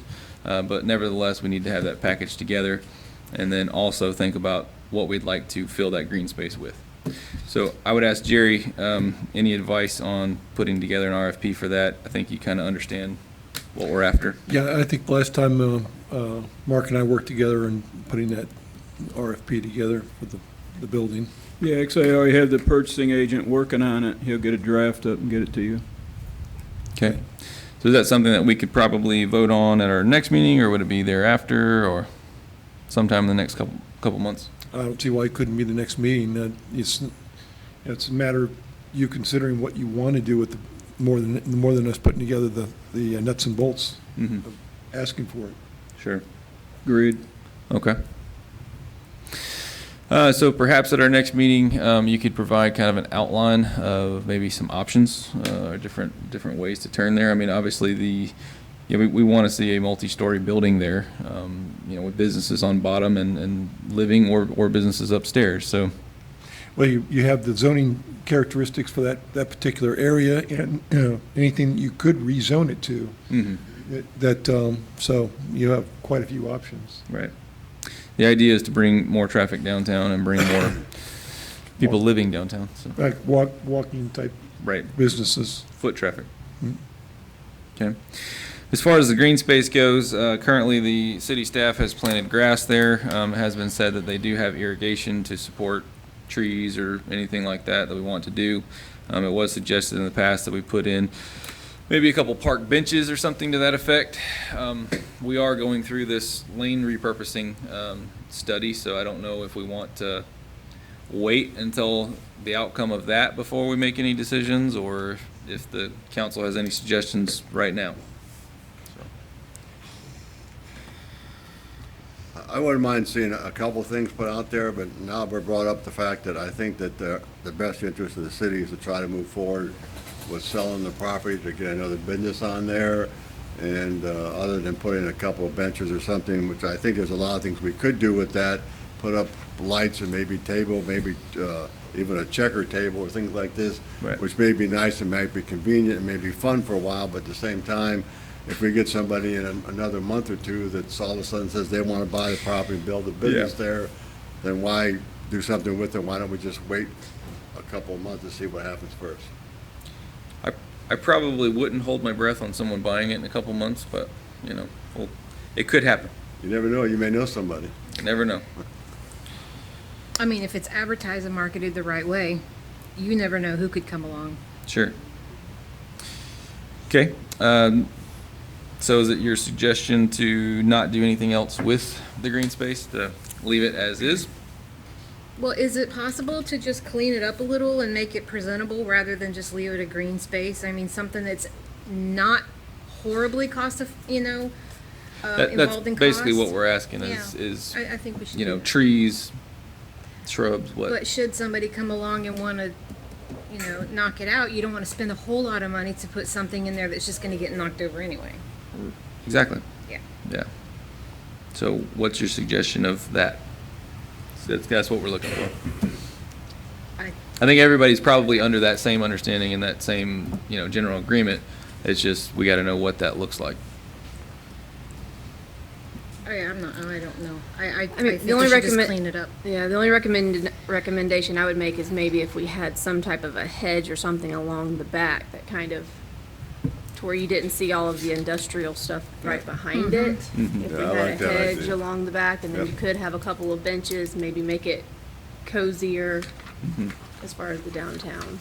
And then the side of that building that's there needs to be painted. That's an awful eyesore. Right. Chipping and peeling paint.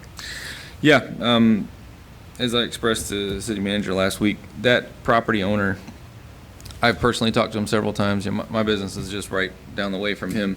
I see him pretty regularly, and I've encouraged him endless times to just apply for a CRA grant, because he has several storefronts in there, and he could easily get enough money to have that building painted, no problem. It's just been unreceptive at this point, so. If anyone on the council wants to also approach him, or any staff members want to approach him, he is a Spanish-speaking fellow. English definitely a second language. So if you speak Spanish, it's probably going to be better. Maybe be more comfortable. So Okay. Can you give me his name? Oh, I can look it up. yeah, I'll we look can it up. get. I don't think I have his phone number, but we can probably get it for you. Any suggestions, staff?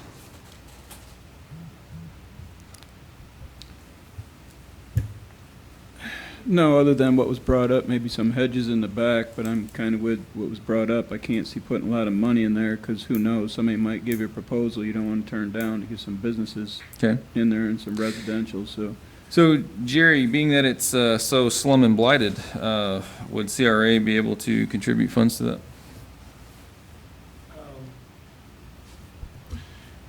My recollection is that for government buildings, we haven't dealt with that, other than we did add a section for demolitions, and the city getting funds for CRA for demolitions, but not for improving properties. So, as part of demolition, But could if you're just looking at raw land and just trying to make it look nice, if it's in the Main Street CRA, there's maybe an argument with regard to improving the surrounding properties, bricks and mortar. But generally speaking, you're supposed to spend the money on bricks and mortar improvements rather than those types of aesthetic, that are just ground improvements. So because the city did tear that building down, could it be argued that that would be remediation of property that, that we destroyed by tearing that down, so that we need to bring it back up to the standard that it was at? I think the argument would be that, yeah, I mean, that just generally speaking, it needs to you need to improve it to make the other buildings look better, so that people want to use them and do business with them. Okay. So right now, we're looking at basically a hedgerow, probably mulch bed underneath of it, something to that effect. Yeah, I like that. Do we want to look at potentially getting an RFP for a private company to do that, or is that something that you'd like staff to look at? I think staff could look at getting it done. If not, we can get probably one of the local people to help us out without having to go out to bid. Okay. So for putting together a package for that, obviously, we're intending on bringing it before the CRA board. So could you put that package together and bring it to our next CRA meeting? Yep. Actually, I guess they go to the advisory first, yep. So if we can get it done quick, it's Thursday. Very good. Any alterations to that? Anybody have any other add-ons? No, sir. Seeing none. Moving on to the city manager report.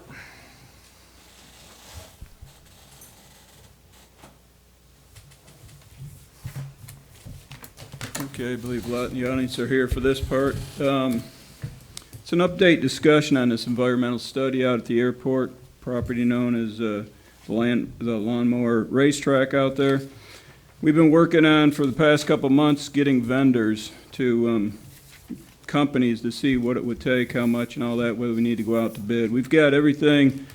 It's taken Andy a long time to get these, but probably a couple weeks ago we got the final ones. It's anywhere from close to $32,000, and they want to do 9 borings in the ground. Andy's talked to others, and they say you don't bore on what you don't know is under there. You may create more of a problem. So we've got one that wants almost $6,500 to do drilling. We got one for $4,200 that wants to do multiple borings. And the one that says you never do borings when you don't know what you're going to hit and release, they want $3,500 for a phase 1 assessment, no drilling. They'd review historic information, maps, aerial photos, reports, reviews, regulatory records, site visit, and a report by a geologist. With that said, Jerry and I are in these meetings with our outside counsel and consultant, and it's been brought up at least a couple times at headquarters, D.C., FAA, it says do not do anything out of the ordinary out there, whether it's changing a master plan or anything environmental-wise. So that got me thinking that, are we going down the wrong path with this right now? Because we are getting close to getting this AIPP finished, and actually the lease has been sent out for Jerry to review, myself, and everybody to look at. Jerry got back, sent back a lot of things, or quite a few things on it. So we're getting close to that. And so I called Jerry up and said, Jerry, what do you think? Should we be doing this? Because I honestly don't. And he said, probably not, based on what FAA is saying. Don't do anything out of the ordinary. I then called Lowell, and Lowell said, absolutely not, leave this thing alone right now. He said, if something happens out there, it's going to set us back probably months on moving forward with this AIPP. And months of setback in that project will make those $32,000 quotes that you've got look very small. Okay.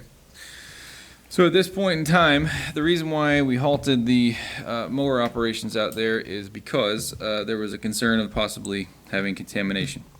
Now we're finding out that we can't do the study right now, or at least it's not wise to do the study right now because it could potentially upset with the grant application that we have.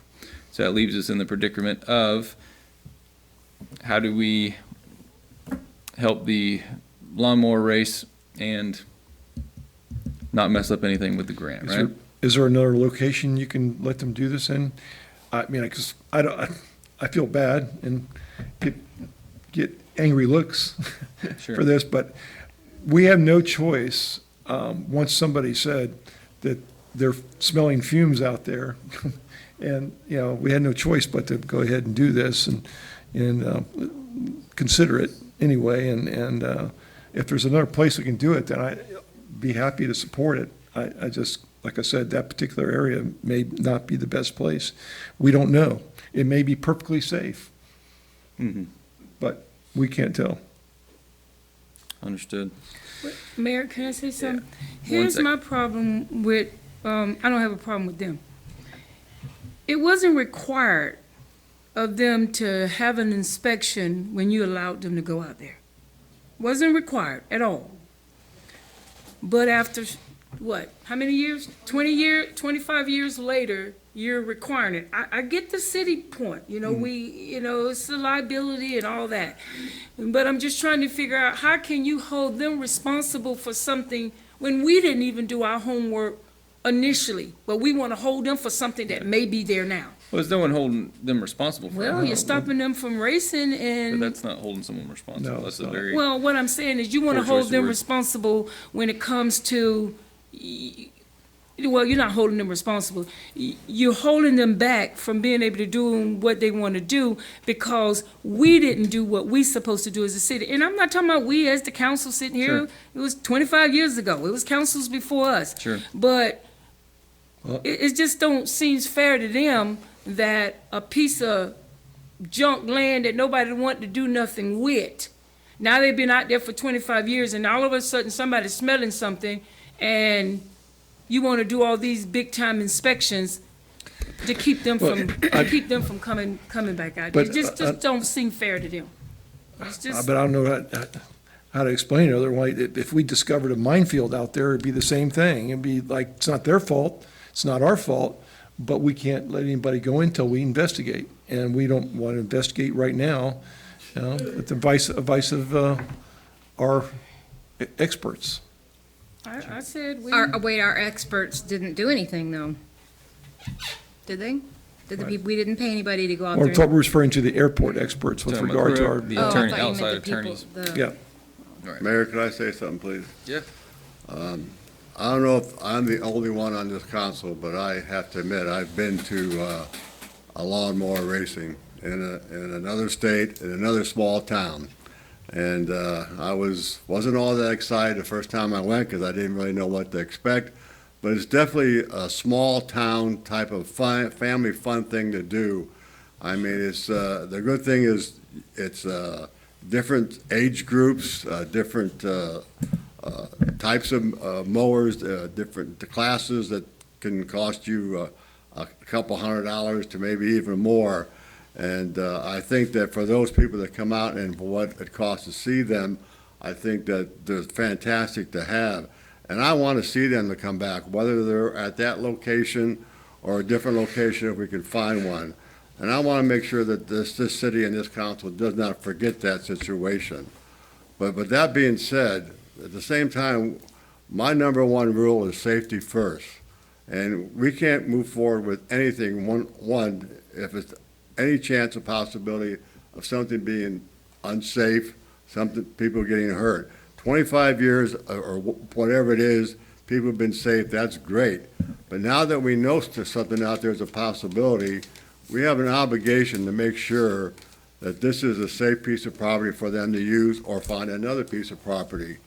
So I don't want us to forget this. I want us to make sure that we keep this open, but at the same time, we cannot afford to go ahead and take any risk at this moment to stop the grant process at the airport that hopefully will get done by March. So I'm sorry for those that, that have used it in the years. I'm sorry for those that have come and attended the events. Some of them even the Northerners come from out of state and come down here just for those races because they're all over the places, and mostly small towns. It's really a great family fun thing to do. It's kind of fun to watch, kind of silly. Some of them have, little places for people to sit, and a lot of people just bring their own chairs and bring a meal or lunch or something or snack. So it is a fun thing. I don't want to see it to die. I don't want to see us to forget it. But I think that right now at the time, for safety's sake, as well as the airport situation, I think we have to put it on hold.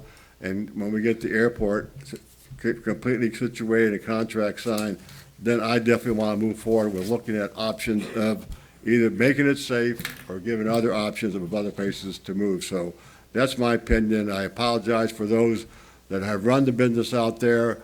Like I said, I know it's a lot of fun. I know a lot of people are probably missing it right now, but I think for now we just have to put it on hold, and I apologize that, but safety comes first.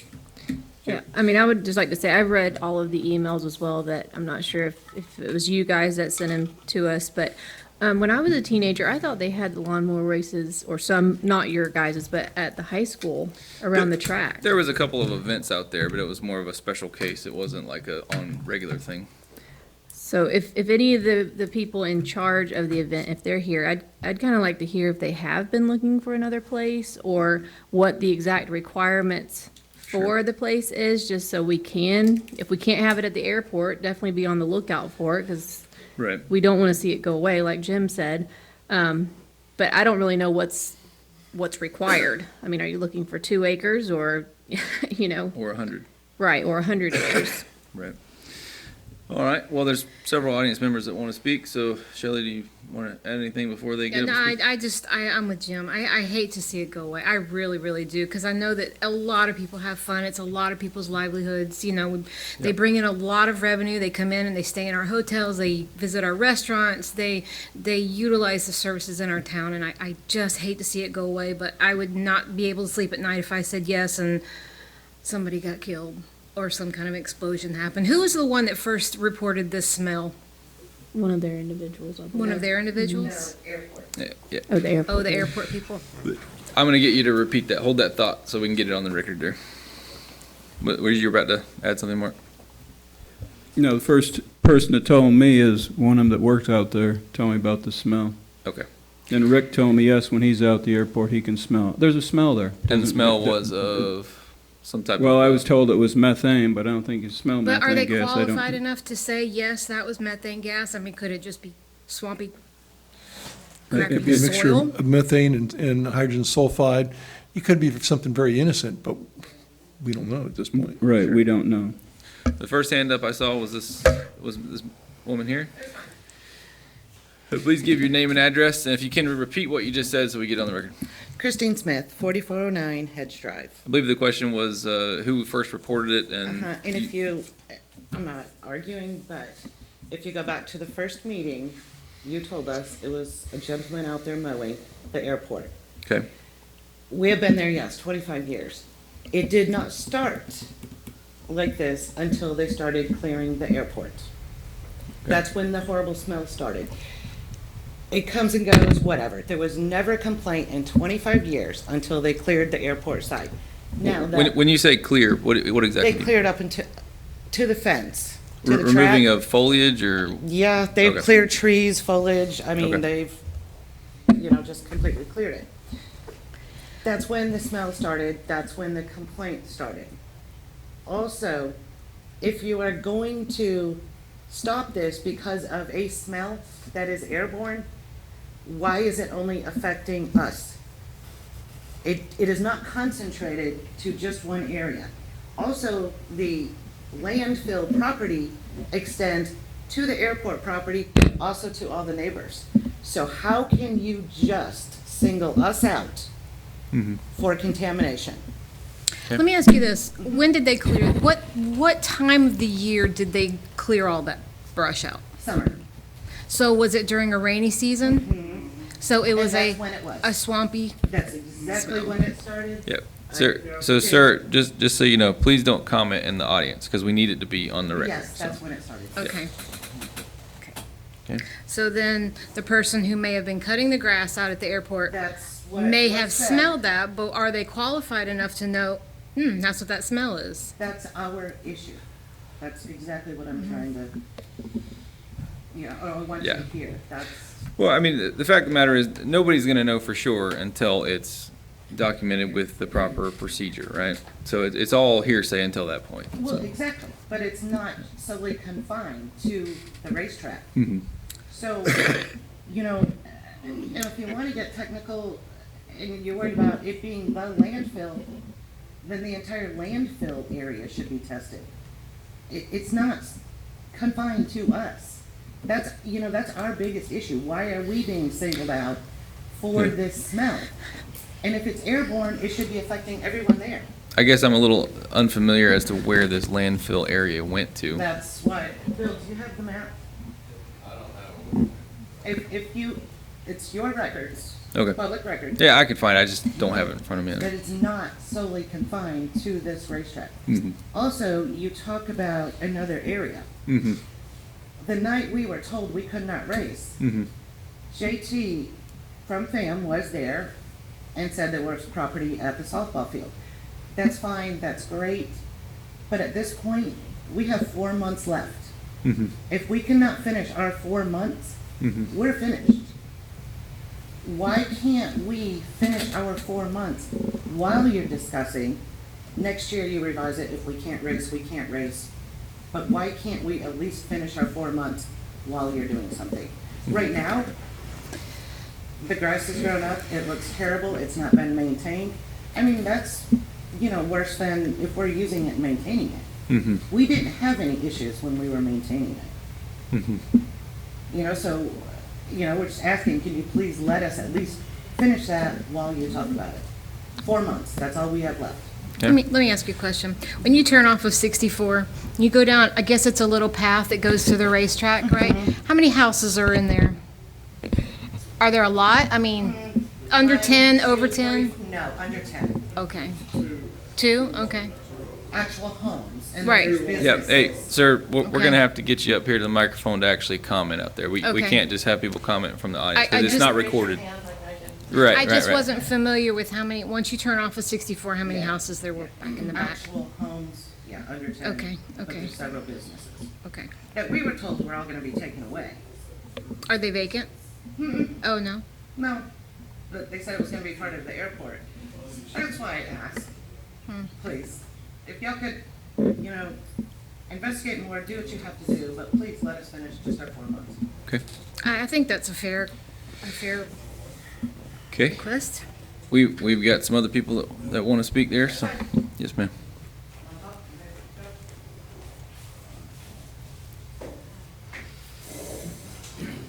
Just include your name and address for the record, please.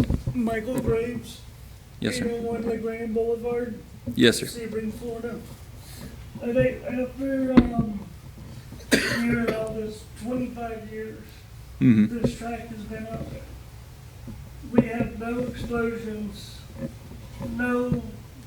nobody getting sick. So how can this be methane? If it was methane, it would have blown up already. So how are you stating that this is methane? Methane will catch on fire quicker than any gas or any lighter fluid you could ever do. Sure. So the thing that I'm trying to get at is we have a lot of kids that race at our track. Is it fair to those kids that they can't do something that they love because of a smell that's been out there for 50 years or more. Is that Right. You understand, sir, though, someone could ask the same question as if a kid dies out there, then how could we have allowed these kids to go out there and do this? You see that's the flip side of the coin. So that's what we have to try to figure out is there a way to mitigate that in such a way that the city is not liable for something like that? That's what we're trying to figure out here tonight. you know, like I said, you know, it's been 25 years that we've ran mowers out there. Understood. And there hasn't been an accident. There hasn't been nobody sick. Nobody's got hurt. Right. So what's the big deal? Right. But I fully understand it. I fully hear you. That's what we're trying to figure out here. You know, I mean, I don't understand, you know, and you know, I want to know why. Okay. Thank you. All right. I believe, were you wanting to speak, sir?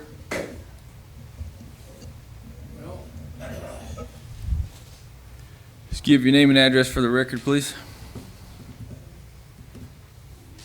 My name's Jack Halby. I'm a snowbird, but I live in Sebring. Mm-hmm. And I travel 1,400 miles. And love to watch those guys race. And as far as the methane, I come from an area that they plant watermelons over. And I've been told, do not know this, I'm not a chemist or a scientist or anything, but that methane comes up from wood under the ground when the glaciers and stuff move through. That I'm from Iowa. And that doesn't bother them watermelons, and nobody ever gets sick from watermelons. We all love watermelons, right? Yep. So there's some other reason that you're not letting these people race out there. And you need to let them know. Yeah, I mean, as far as the reason, that is the reason. The smelly gas was the reason. This board is the one that stopped the activity out there, and that is the reason why we did it. Well, you know, they have meters that they run through places with those meters. They can tell you exactly what that smell is. And that's what Have you done that? That's what we were trying to get because you can't just pick a random city employee to go do that because it doesn't mean anything. We're not certified to read that meter to do that study. You have to have a company that is able to do that and certify it, right? That's what we were trying to find, is a company that could certify those readings. And that's what we just heard about the drilling and so on. Well, you're spending a lot of money to have somebody going out there drilling.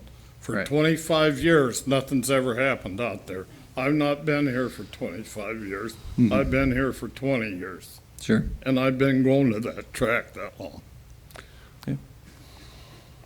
Understood. So I don't understand the reasoning here. None whatsoever. Okay. Thank you very much. Anyone else? Yes, sir.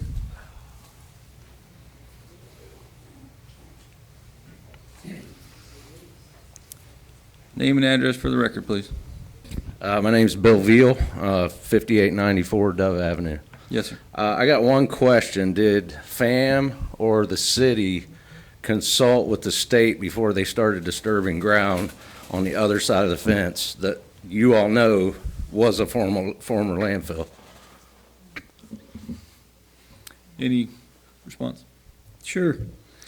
The FAA requires there be a certain distance from the fence, and when FAM was clearing some of it, we did some of it before that, moving trees and that, but FAM, I found out, was moving some mounds out there, which was part of it, and I told them to stop immediately. So they did do some of it. That's what he's talking about. Okay. If we wanted to continue clearing land out there, do you know what the process would be? Would we have to do the same study in order to?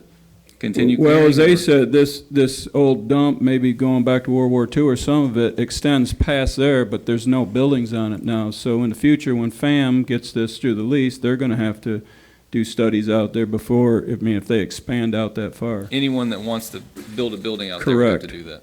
Correct. And, one was brought 25 years ago, I don't think, Jerry would probably tell you, DEP and that probably weren't what they are today.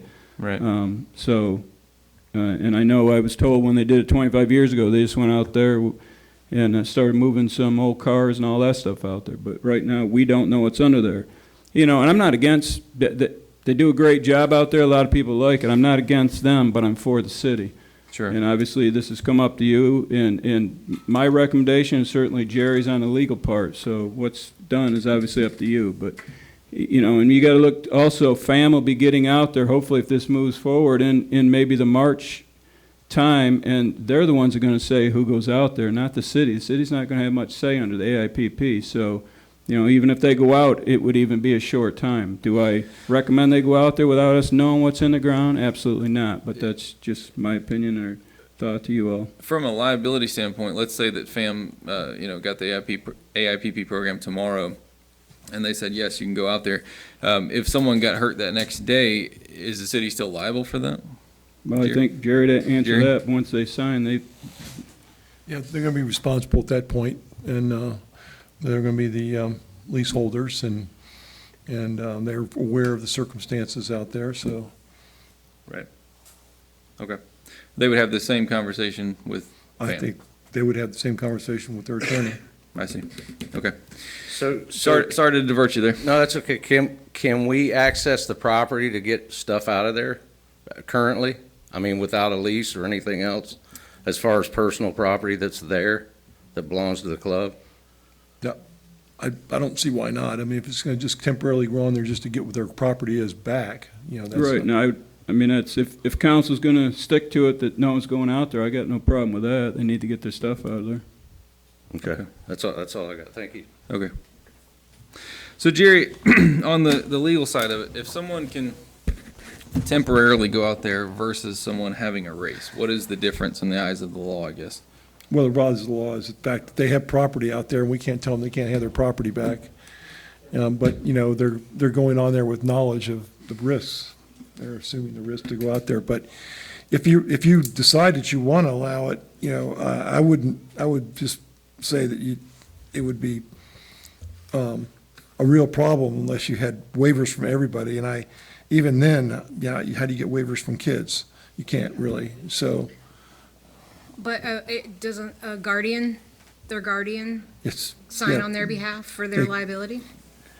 There's only certain things that people can sign a child's life away for, and that's, these types of entertainment things are not. I don't think an adult would knowingly put their child at risk. I mean, I don't either, but the knowingly part is the big issue. What do we know? We don't know anything, other than there's an odor there. And, So before this whole environmental aspect came about, if a kid, got killed in a race out there, what was the ramifications we of had the city then? made them get insurance, and we made them have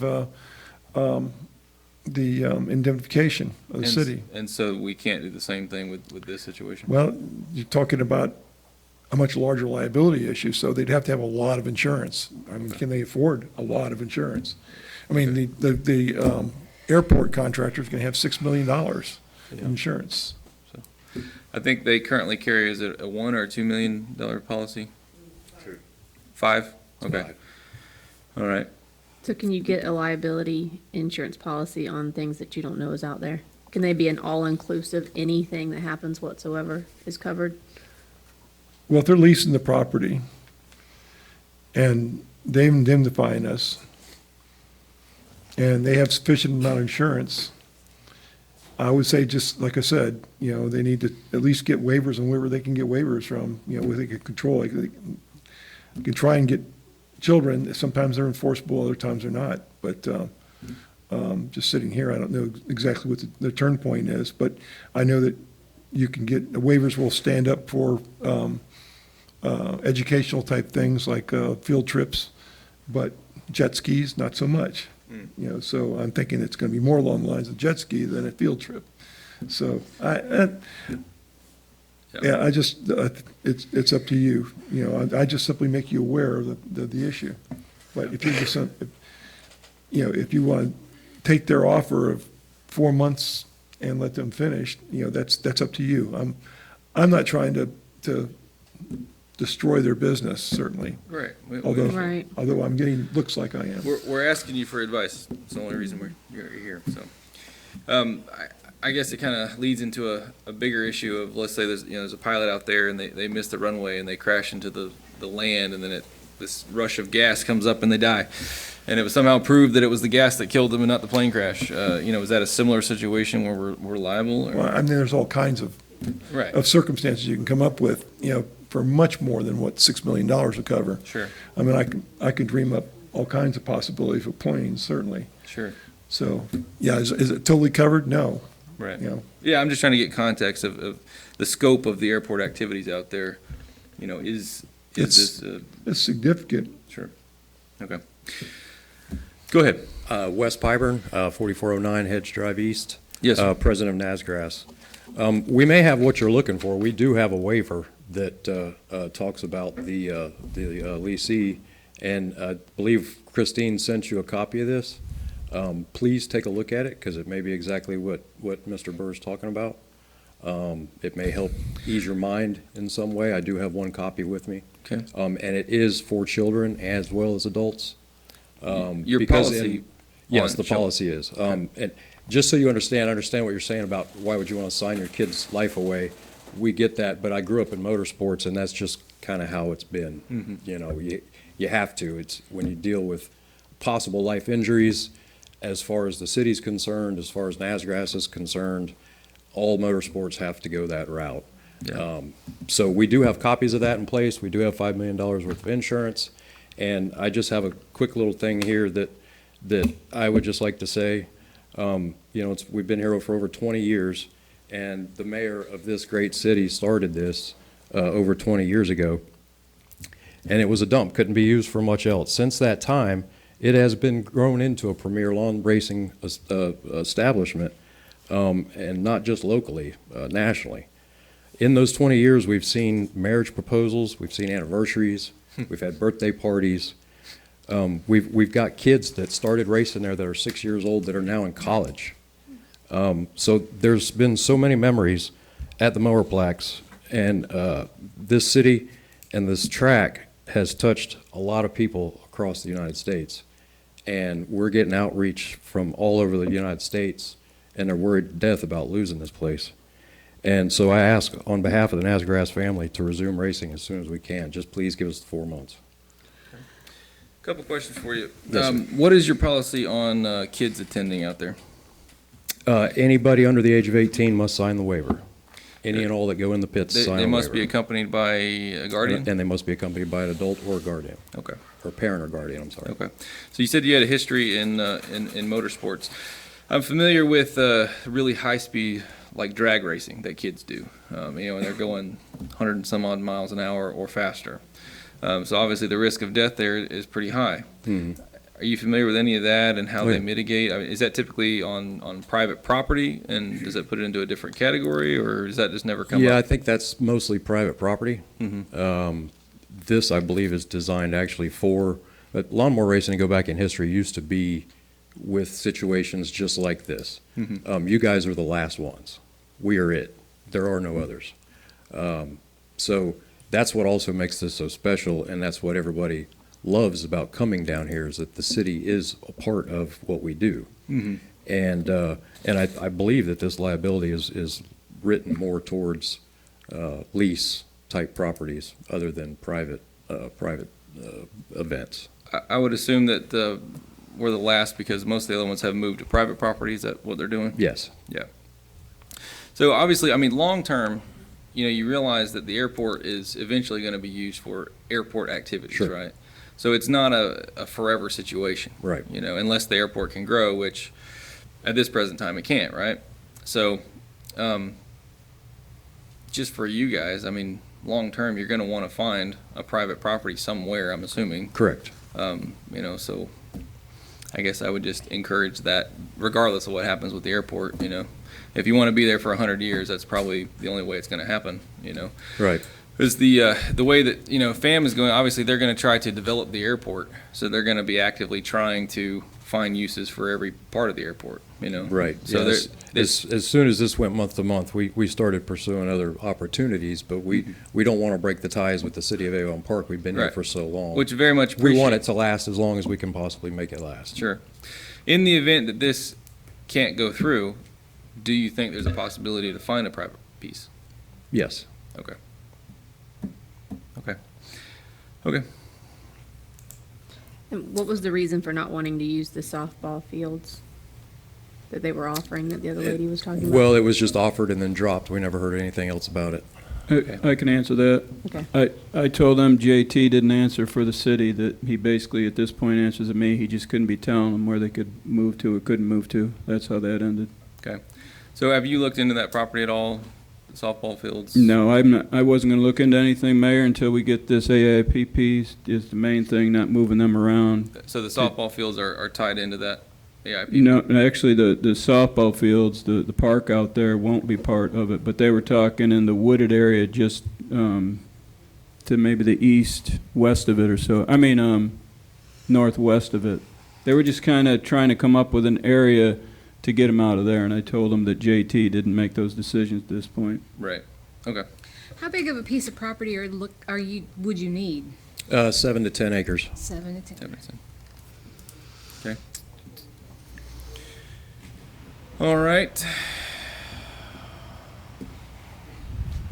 Well, So we got a couple avenues there. Sorry. No, to cut go you ahead, off. go ahead. But basically, the insurance avenue is probably the only one that makes any sense whatsoever, I guess. And even then, I guess it's legally questionable, right? Well, it's a risk, when we look at it. Okay. Add one thing. Wes, Jerry, didn't you send them when we were looking to do the month-to-month, and Wes, you had a problem with something in there about insurance? No, it wasn't the insurance, it was the environmental assessment. Okay.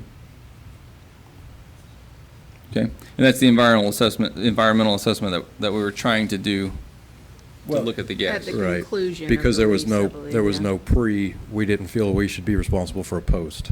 I got you. Okay. Well, any suggestions as to any way to possibly move forward? After the 4 months, how long is your break?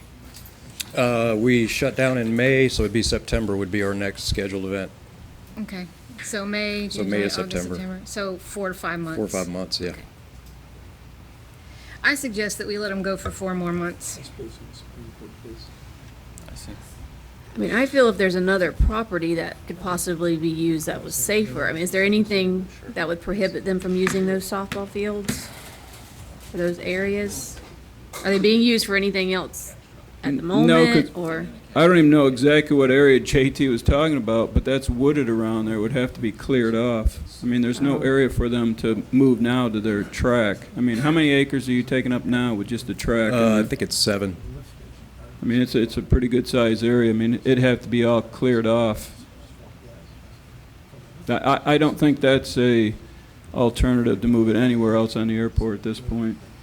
Then again, that's going to be FAM's decision hopefully soon. And the other private areas that you've looked into, are they also in Avon Park, or are they in other They're towns? they're real close to here, 15, 20 minutes away. And are they prepped and ready? Like, it's something you could actually cleared, use? flat land. It's not ready to go, but it's usable space that we may have available to us. We don't have any of the details yet. I mean, we're just, like you said, we're just looking because we don't know what is about to happen. Okay. Yeah, I'm just trying to figure out what is the easiest thing to do that satisfies all parties here. But I know ultimately, long term, that private's the way to go, because then you don't have these sort of bureaucratic issues, and you have to understand that the threshold of safety that a city is going to have is going to be far higher than probably a pasture owner. It's two different worlds, it's two different cares. So. So And Mark, do you think that they would consider that just the status quo if they allowed them to do it and they got proper insurance and indemnification, or you think that it would be a risk to AIPP? Do we need to talk to Dave Bernard about that, or Lowell? Just actually keeping the status quo? Yeah, as long as we're not out there doing environmental studies, I think we'd be all right. Okay, for the 4 months. Yeah, for their 4 months, but I'm with you. I think they want to keep it going. I've talked before to them, you know, they probably need to find something private. They couldn't set something up a track like that overnight anyways, so, Right. I mean, that's 25 years to get to the, you know, I don't mean this bad, but all good things come to an end sometimes, and with the city looking at what we're looking at with FAM, if half their visions come true, we're gonna bring, and I don't mean that bad. I'm here for the city, and, you know, and I know we want to make everybody happy here, but at the end of the day, it's about this AIPP and this lease and what could happen out there to actually bring in jobs and, you know, more buildings and hotels or whatever, depending on, you know, what they get done out there. Sure. Okay. So as far as changes to the insurance, do we have a set of changes that need to happen, or? If they could, I know they sent one a couple months ago or whatever, they could send me the one they got now, and I'll send that to Jerry to take a look at. What, and Okay. it's going to likely have to include pollution because, and that's the expensive part. I mean, just liability, somebody, you know, crashing into somebody else, that's not what we're talking about here. This is, you know, things related to pollution. So we'd have to look at it from that perspective. And, you know. How often do you race out there? Once a month? Once a month. So there's 4 more times you'd be out there. 4 more times we'll be on the property. But with that, some of you are out there longer than just that, right? Well, yeah, a lot of us are 3 to 5 hours away, so a lot of people come in Friday night, spend the night. We race Saturday night. We have practice all day and kids' classes during the day, from early morning till 9 o'clock at night. We try to shut down everything at 9 because there's 3 houses there. And then we get up and leave Sunday morning. But with that, that's just a few of us. Yeah, if you haven't been out there, you got RV hookups and all that out there. So. Yeah. So, I mean, you can kind of see that you've got a lot of support here on this board, right? The hurdles that you're going to have to cross would be the insurance, because regardless of if we wanted you to be out there forever, you got to have that insurance, right? And now that there's been a report of pollution, your insurance has to specifically cover the pollution, right? Right. So the first thing for you guys would be to get on the phone with your insurance, make sure that you're good there, make sure that the city has indemnification against that, and you're probably going to get the answer you're looking for, but that's probably the biggest hurdle.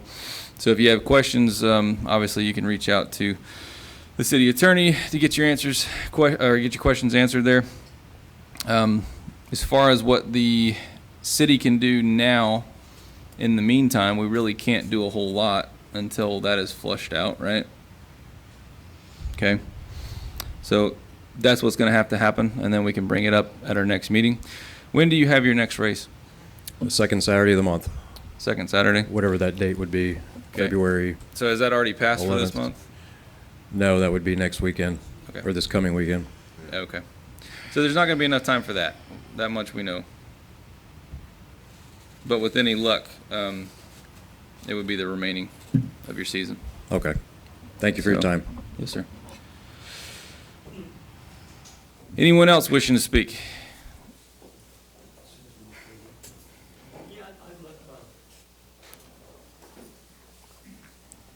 Name and address, please. Yeah, Earl Bosley, 1103 Citron Drive. Yeah, mostly the stuff's been covered, what I want to say. I just want to make a couple comments. Yes, sir. Like the ground being not safe, for one thing. If it's not safe for us, it shouldn't be safe for airplanes to land there at the airport either. It shouldn't be safe for those people who live along the road there. They're not being penalized for any of the stuff coming up out of the ground. We have made so many improvements on that ground. Some of you have been over there. We've dug electrical, we had water put in, we've never had no problem. We've never had no problem doing that, digging in the ground and making improvements. Every year it gets bigger and bigger and bigger. And we all have a fan club. I got half the park that used to come and watch me race, like the lady was saying here. You know, it brings a lot of money into town. We've never had no problem as far as insurance goes. We've had some minor injuries, our insurance covered them. Sure. But I like we've been saying, it's just not fair. It's not fair. We've been doing this for so long. We've never had no trouble. As far as you're talking about, you know, hypotheticals, a plane could crash, a bomb could drop there. Hey, look, 100 different things could happen. Right. I mean, it's just not fair. That's all I wanted to say. You know, but I thank the council for listening to us and taking it into consideration. But I feel we have enough insurance. I got hurt myself one time. I raced out there for 11 years, and our club insurance covered mine injuries with no problems. So anyway, I just hope you take that into consideration. It's no way we could get another track set up operational, probably within the rest of the year. It's just no way. Right. I mean, that's it for us. It's been home for us for a long time, you know. Do you go to other racing areas? Yeah, we travel all over.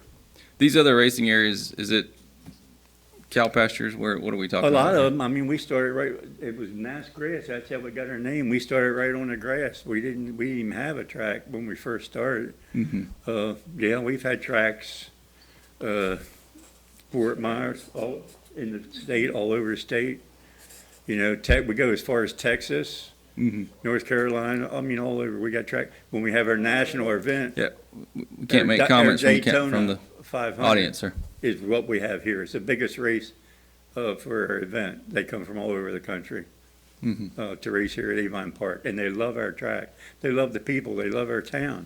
You know, and we used to be in the town. I noticed it wasn't in there this year with the Avon Park magazine about lawnmower racing. The Chamber magazine? Yeah. Okay. You know, I was a little disappointed not to see that in there. And I have a lot of people coming asking me why can't we race? Why can't we race? And I don't know what to tell them, you know. No.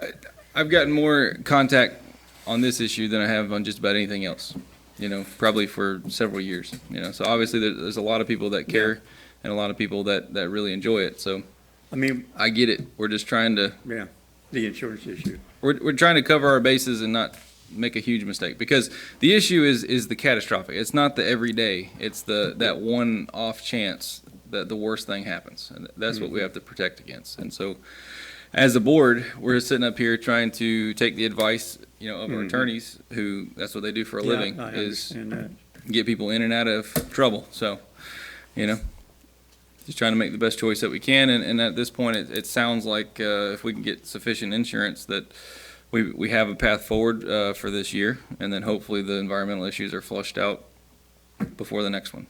So sounds good. So Okay. if they can get the insurance straight by the next meeting, we could give them authority to go ahead with it? this board can do whatever it wants to do. Right, so that's what I'm saying, we can bring it up on the next meeting if they have their insurance in That's the place. intent at this point, Okay. is to bring it up. The only other question, did you say that, this is for the gentleman in the audience, that only children sign the waivers, or you'll have to come Let's up get you here? up to the microphone there, brother. Sorry to cut you off, sir. Yeah.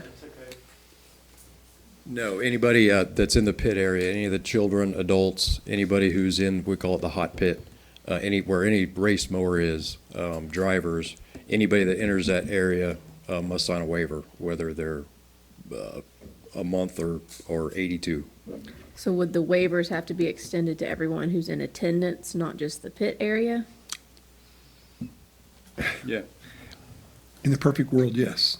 So I mean, I think that, you know, as part of the entry, you know, a waiver, you know, say that, but it's got to be a knowing waiver, so it's got to be, you know, there's gases out here that might make somebody sick. So if We they just don't know. listed every possible scenario on their waiver that we can think of, and then make everyone who attends Yeah. sign it? Yeah, is there a gate attendant? Yes. Okay, so people have to pay to get in, even the gate to Yes. watch? Okay. Yes. So I guess at that point, the person that's doing that would have to get somebody to sign a waiver. Right. As they're coming in. That's the only way to cover it. And even then, it's not perfect, but it's at least a big help, so. Okay, anything, any advice to them with talking to their insurance? Well, or- I think they need to first look at their insurance policy and see if it has what's called the pollution exclusion clause. They're very clear. So You know, we please exclude make a note pollution. of that, pollution exclusion clause. If it's got one, then you need a new one, because you can't have that in there. All right, so the next meeting is on the 23rd. Okay, And your race is when? it's, The second Saturday, This which would coming be the Saturday. 10th. No, right. Yeah, if their insurance company can tell you that, well, even if there's gases, you're covered under this Oh, policy, so they've missed January. then Right. that'll be helpful. I'm gonna get advice myself. It's a complicated area. Okay. Yes, sir. I think you know what to do. Barry Foster, 3750 Highway 27 North Sebring, Florida. I now live in Avon Park Lakes. I was here sitting right about there when they started this program, rented it to him for $1 a year. Wes won't tell you, he's very familiar with child racing. He started when he was 14, racing out at East Bay. That's when he put the cranks in the front of the car to get him started. I have been watching this for a long time. I worked with them for a long time. I find it astonishing that on the rumor that there's some smell out there, I can tell you that I drive by Lake Anoka every weekday on my way to work, and sometimes I smell stuff. I smell something that, did somebody hit something? Is it a methane leak? I'm not qualified to tell you. I can tell you that it stinks. Are you going to shut down anytime you smell something bad? I've been in this chambers when it smelled pretty bad. Are you gonna worry anytime somebody says I smell something out there? I find it astonishing that without some kind of quantification as to what this is, as an attorney, I would say, how do you know what it is? We don't know. We just know that it smells like methane. And there's a lot of, as you point out, swamp stuff that smells like methane. This is a underused facility, underutilized facility, underpromoted facility. These poor guys have been out there for 25 years, and yeah, I was out there with Susan Benton, not the sheriff, a different Susan Benton and her husband Brian.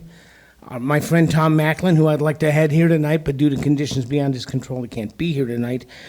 Watch them clear this off, and there's never been any problem with any kind of this stuff out here, but somebody mowing a lawn smells something. Was it his exhaust that he was smelling? We don't know. So to take some kind of proactive measure, if you're going to shut them down, you ought to shut the airport down. If that's, because those planes weigh a lot more than lawnmowers, and they use a lot more gas than the lawnmowers. Maybe not higher powered, but certainly more. I'm glad to see that there's some support for these guys up here.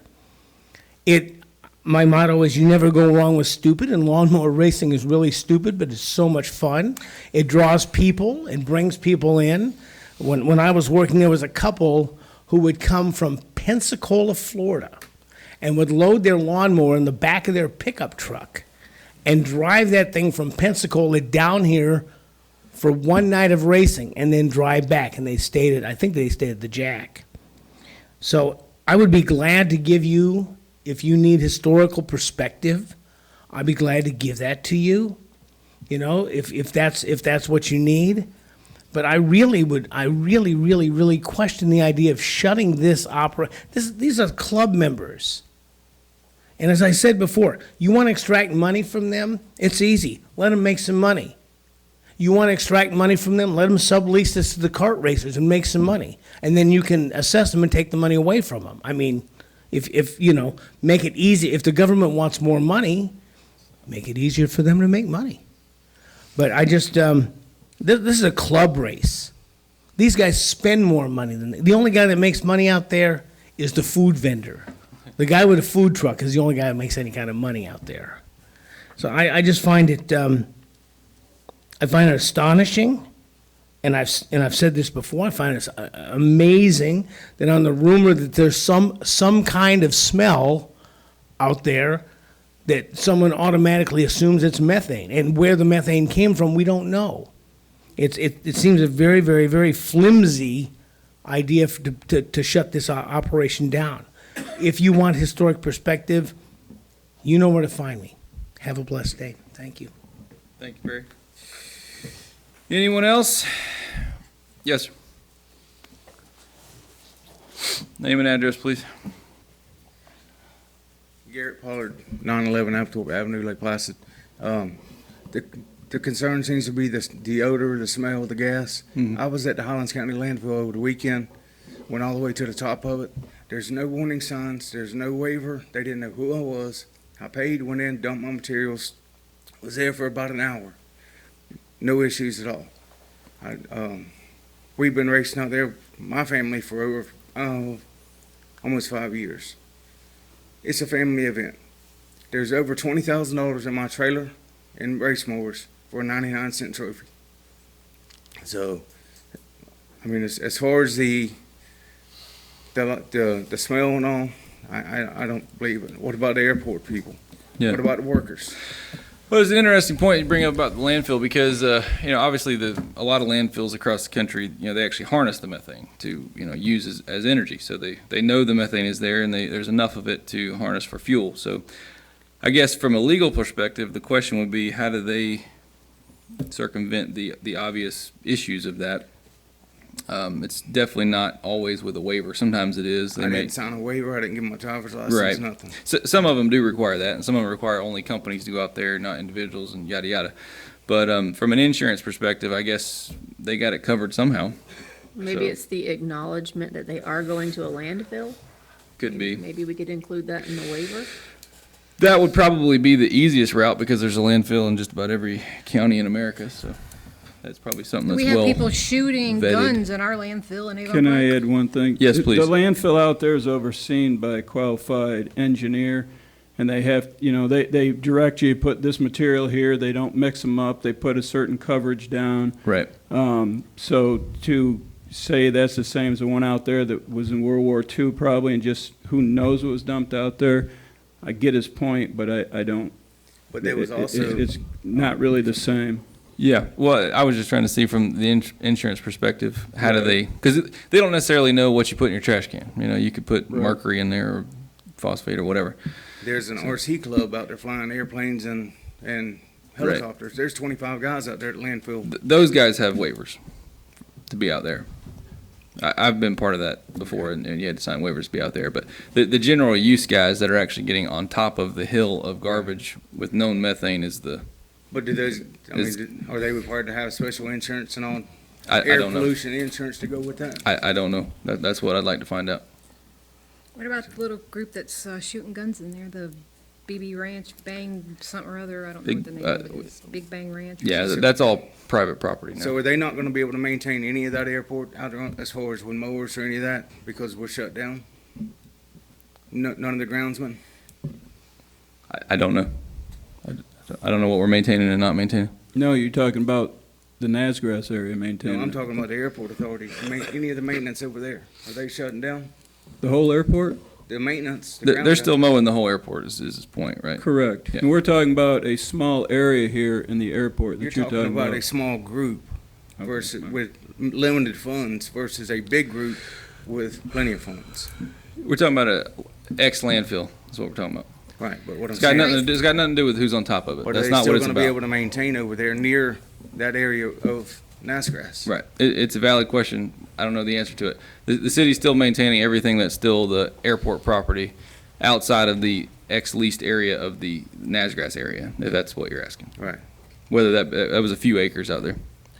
So they can mow right, they can mow right up to, Yeah. And I get the point you're making. Yeah. so I it's good understand. for them, it's not good for us, is what I'm saying. I understand. Thank you. Yes. Anyone else? So there's absolutely no way we'd reconsider just letting them go for 4 more months with what they have. Well, you're just running the liability of now that there's, had nobody said anything about anything, could it have continued and played dumb? Yeah. And then you have the liability of if something happened, then those individuals, if they ever admitted that they knew something, then there would be a problem. But now it's fully out in the open that there is suspected noxious gas out there, So that's why you have to be covered at this point, because it's well documented, you know? So, Well, I think just like Mr. Barry Foster said, anybody can claim they smell gas. right? I smell gas in here. So what are we gonna do then? We shut everything down in order to dig everything up to make sure everything's safe? So if you want the safest route, the thing was to get the pollution insurance, to make sure they had that clause in there. Safest thing for the city. You don't have to have the safest route. You know, heck, we can, you know, do whatever we want. We can have a raceway down Main Street if you want. It's just a matter of what level of risk are you willing to take is the question. And only you can make that choice for you. That's why you're one of 5 people sitting up here. We also have to have a lease, Mayor, at least a month to month, because theirs ran out. Right.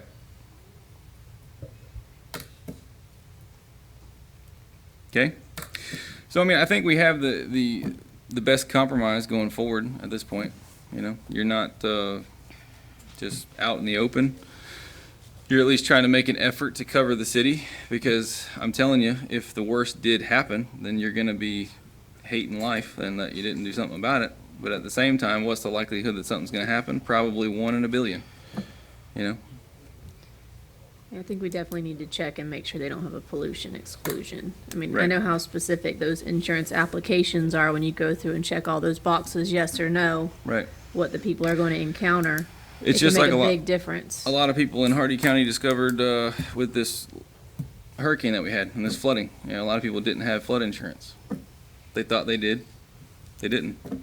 You know, that's why you got to be careful, and that's what we're here to do, is to be careful for the. Or they found out they had a hail exclusion when we had yeah, that hailstorm in April.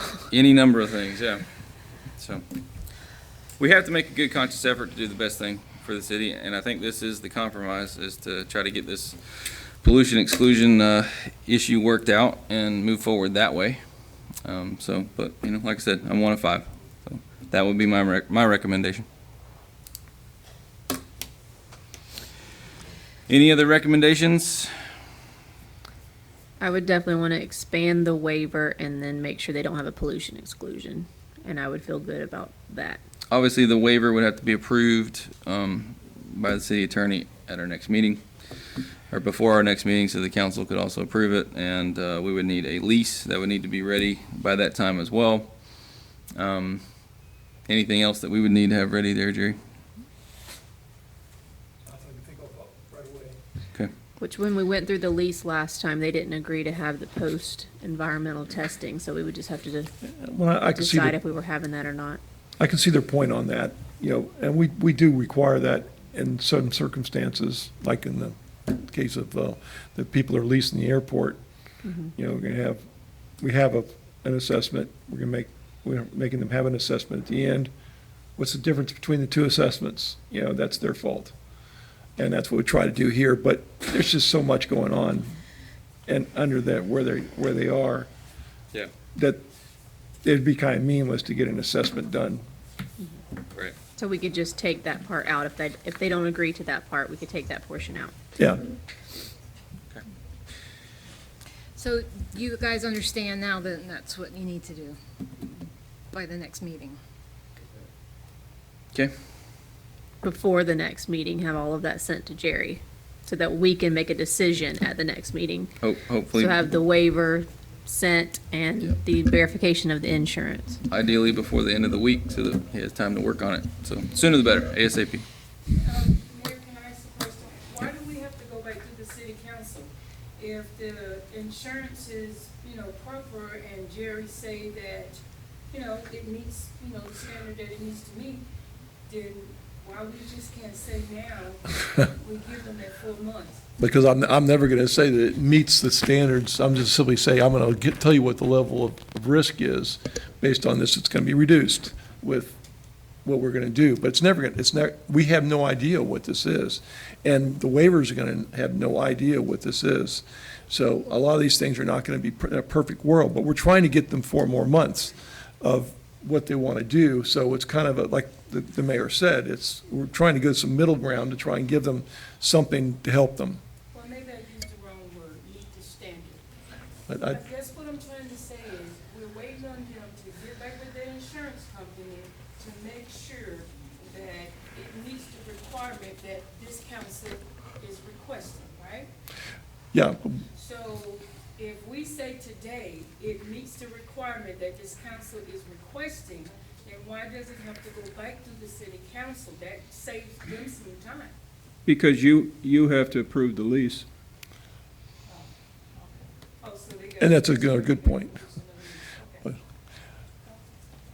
Okay. Anything else? Do we need a motion for this, Jerry?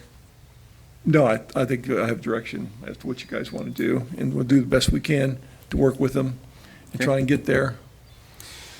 Well, Very good. You have my email. You can just send it to me. I'll get it to Jerry.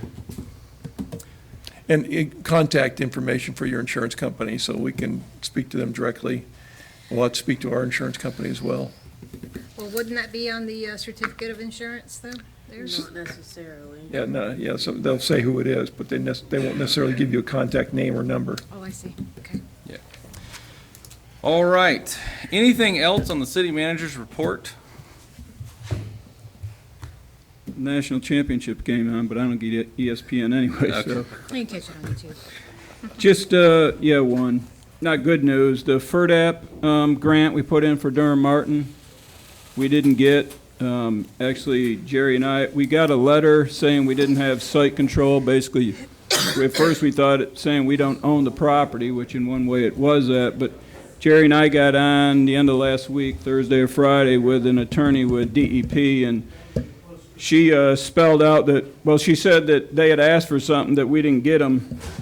And actually, Corbett said he got it to the city and the city didn't get it back. So next morning I started looking into that. That wasn't true. Actually, we got it's called a sketch done by Sherco of just the property out there, the ball fields. We sent that to them, and actually I got a hold of Corbett, and he sent me showing they received it, and the person he sent it to the attorney. So I followed up with the attorney just saying, hey, you got this. Is there something you can help us with to get it better? Last time she sent back this morning, very nice, that she said, I never received this. However, I would have needed more than this. So we will be applying next year for that. One of her suggestions was you run it by the city attorney on it. That's on the descriptions and all that out there, legal descriptions. So I would say we did they never came back after the one we sent them that we paid for Sherco to go out there and basically do the sketch, where the property was and the proper footage on the east, south, and northwest side of it, but she said even that wouldn't work. So then she did bring up another thing, Jerry, when we were on the phone about any airport that the government handed over to you, that we would have to prove that if they just came in and said, we want that property for airport reasons, that basically we'd probably have to pay the money back. If it's in there, they couldn't give us the money for it. So there's a couple things that Jerry and city's going to have to look into to get the next one done. So, and I haven't heard on the MLK one yet. We haven't heard anything on that. Okay.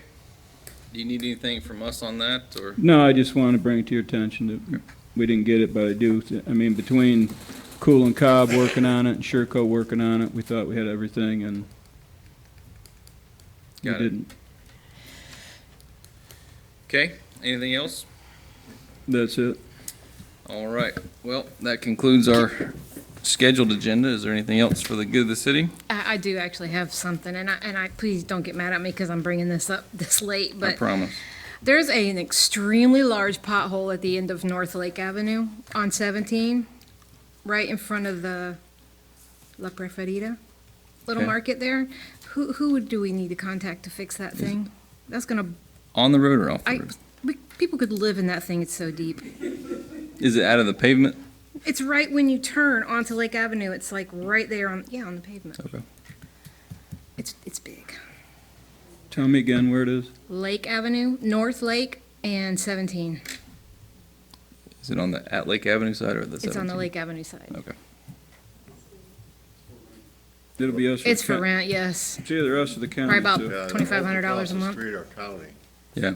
Yes, it's county, but it's city on this side. Yeah, I was just trying to And make it's sure where that is. it was actually in Yeah, the it's pavement.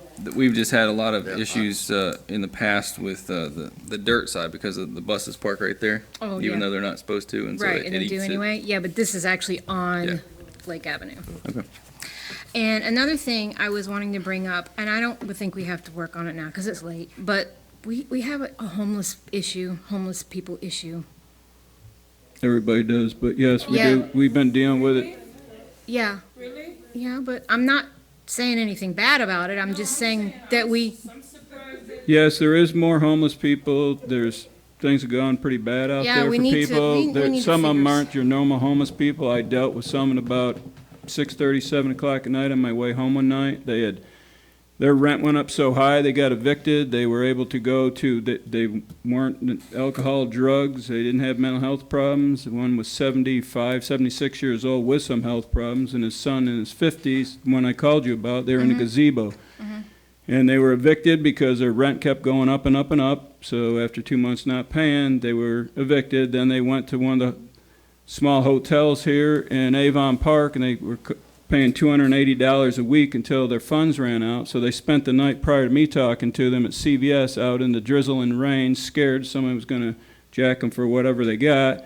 So they went to the gazebo, didn't mess it up. When I got there, they had 4 little suitcases that probably everything in their life they owned. They had pushed it there in a cart, and they were trying to hide that so nobody would take it from them. I called the sheriff's office, Sergeant Gunn, who's jammed up. She got a hold of, I asked, maybe you can get him in the mission. She said no problem. So that's, what the homeless you see out there isn't all normal. Randy has been dealing with them, putting up tents in that place to stay. He had a lady come up, was it West Palm today? From West Palm today, she gave him a week to leave.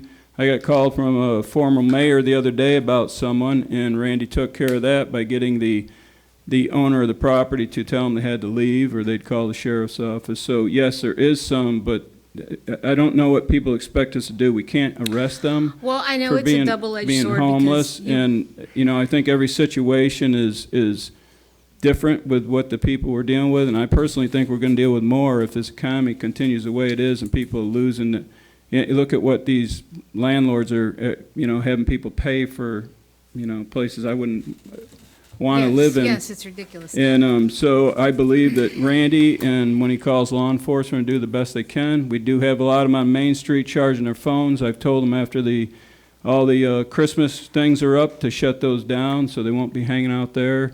The museum has called me. We cut the power over there because they had people showing up, people homeless living in their cars. So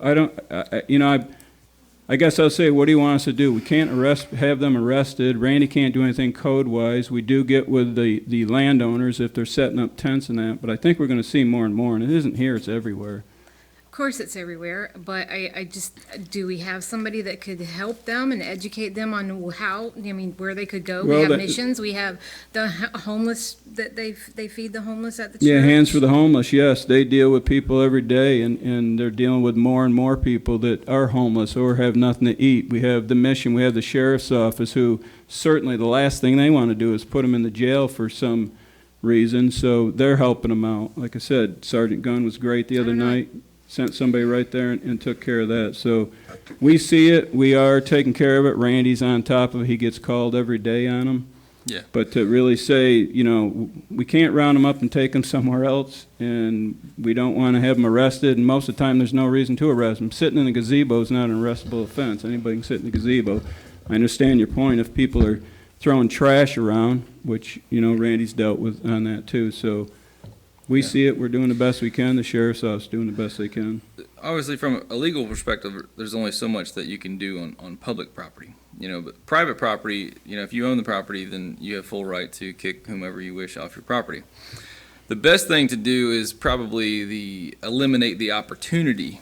And the opportunity from what I've seen mostly is, overgrown properties, outlets, free internet access, that sort of thing. Giving people opportunity to dwell on the property is the easiest way to curb it. But, if, as Mark said, if the economy really takes a turn, you're going to see a lot more of it for sure. You know, with the advent of COVID, I don't know what exactly changed, but a lot of things changed society-wise, and there is 10x, it seems, the homeless people. I've lived here my whole life.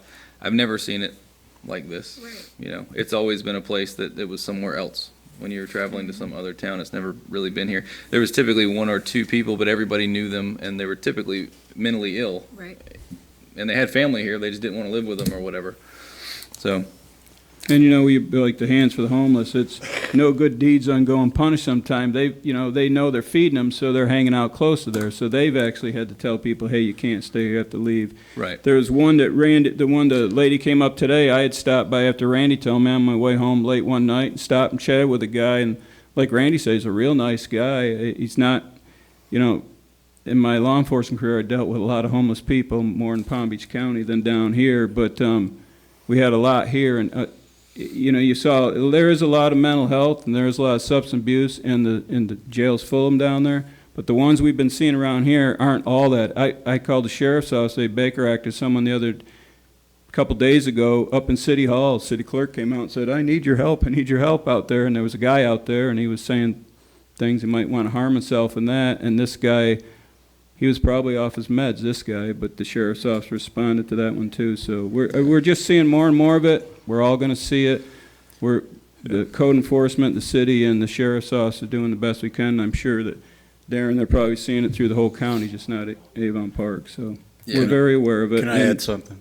I'm sorry, I didn't mean it. No, the mayor brought up good things. Another is the abandoned property, the vacant property that the homeowner or the owners aren't here, the business is closed. They don't even know they're there until Randy tracks them down and finds out who they are. Like I said, the lady drive all the way up from West Palm for him today. Go ahead, Randy. Yeah, the one that the city manager is talking about, it's that alleyway that runs between the old phone company off of Jim Rogers and over to Lake. I think it's behind 27 North Lake.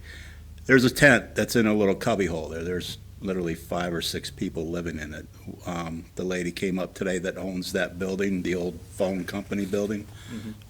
She's given them a week for them to stay. They are on the magistrate list to go in front of the magistrate on the 25th if she so balks at it. We're not taking them off that just because she said that. So our teeth is citing the owner of the property. I can't do anything anywhere else unless, I had 2 days ago, I had Scooter Wells come over. We had one living in a recliner on the side of the Wells building, right there across from Auto Options. He came over, did the right thing. Yep, called sheriff's office. They met us over there, trespassed him on the spot. Guy picked up, left. We had solid waste come out and pick up his bed and his recliner.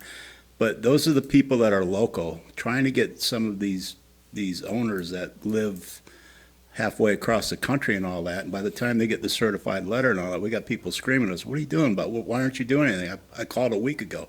It doesn't work that way. We don't have the authority to go on somebody's private property and tell them to leave.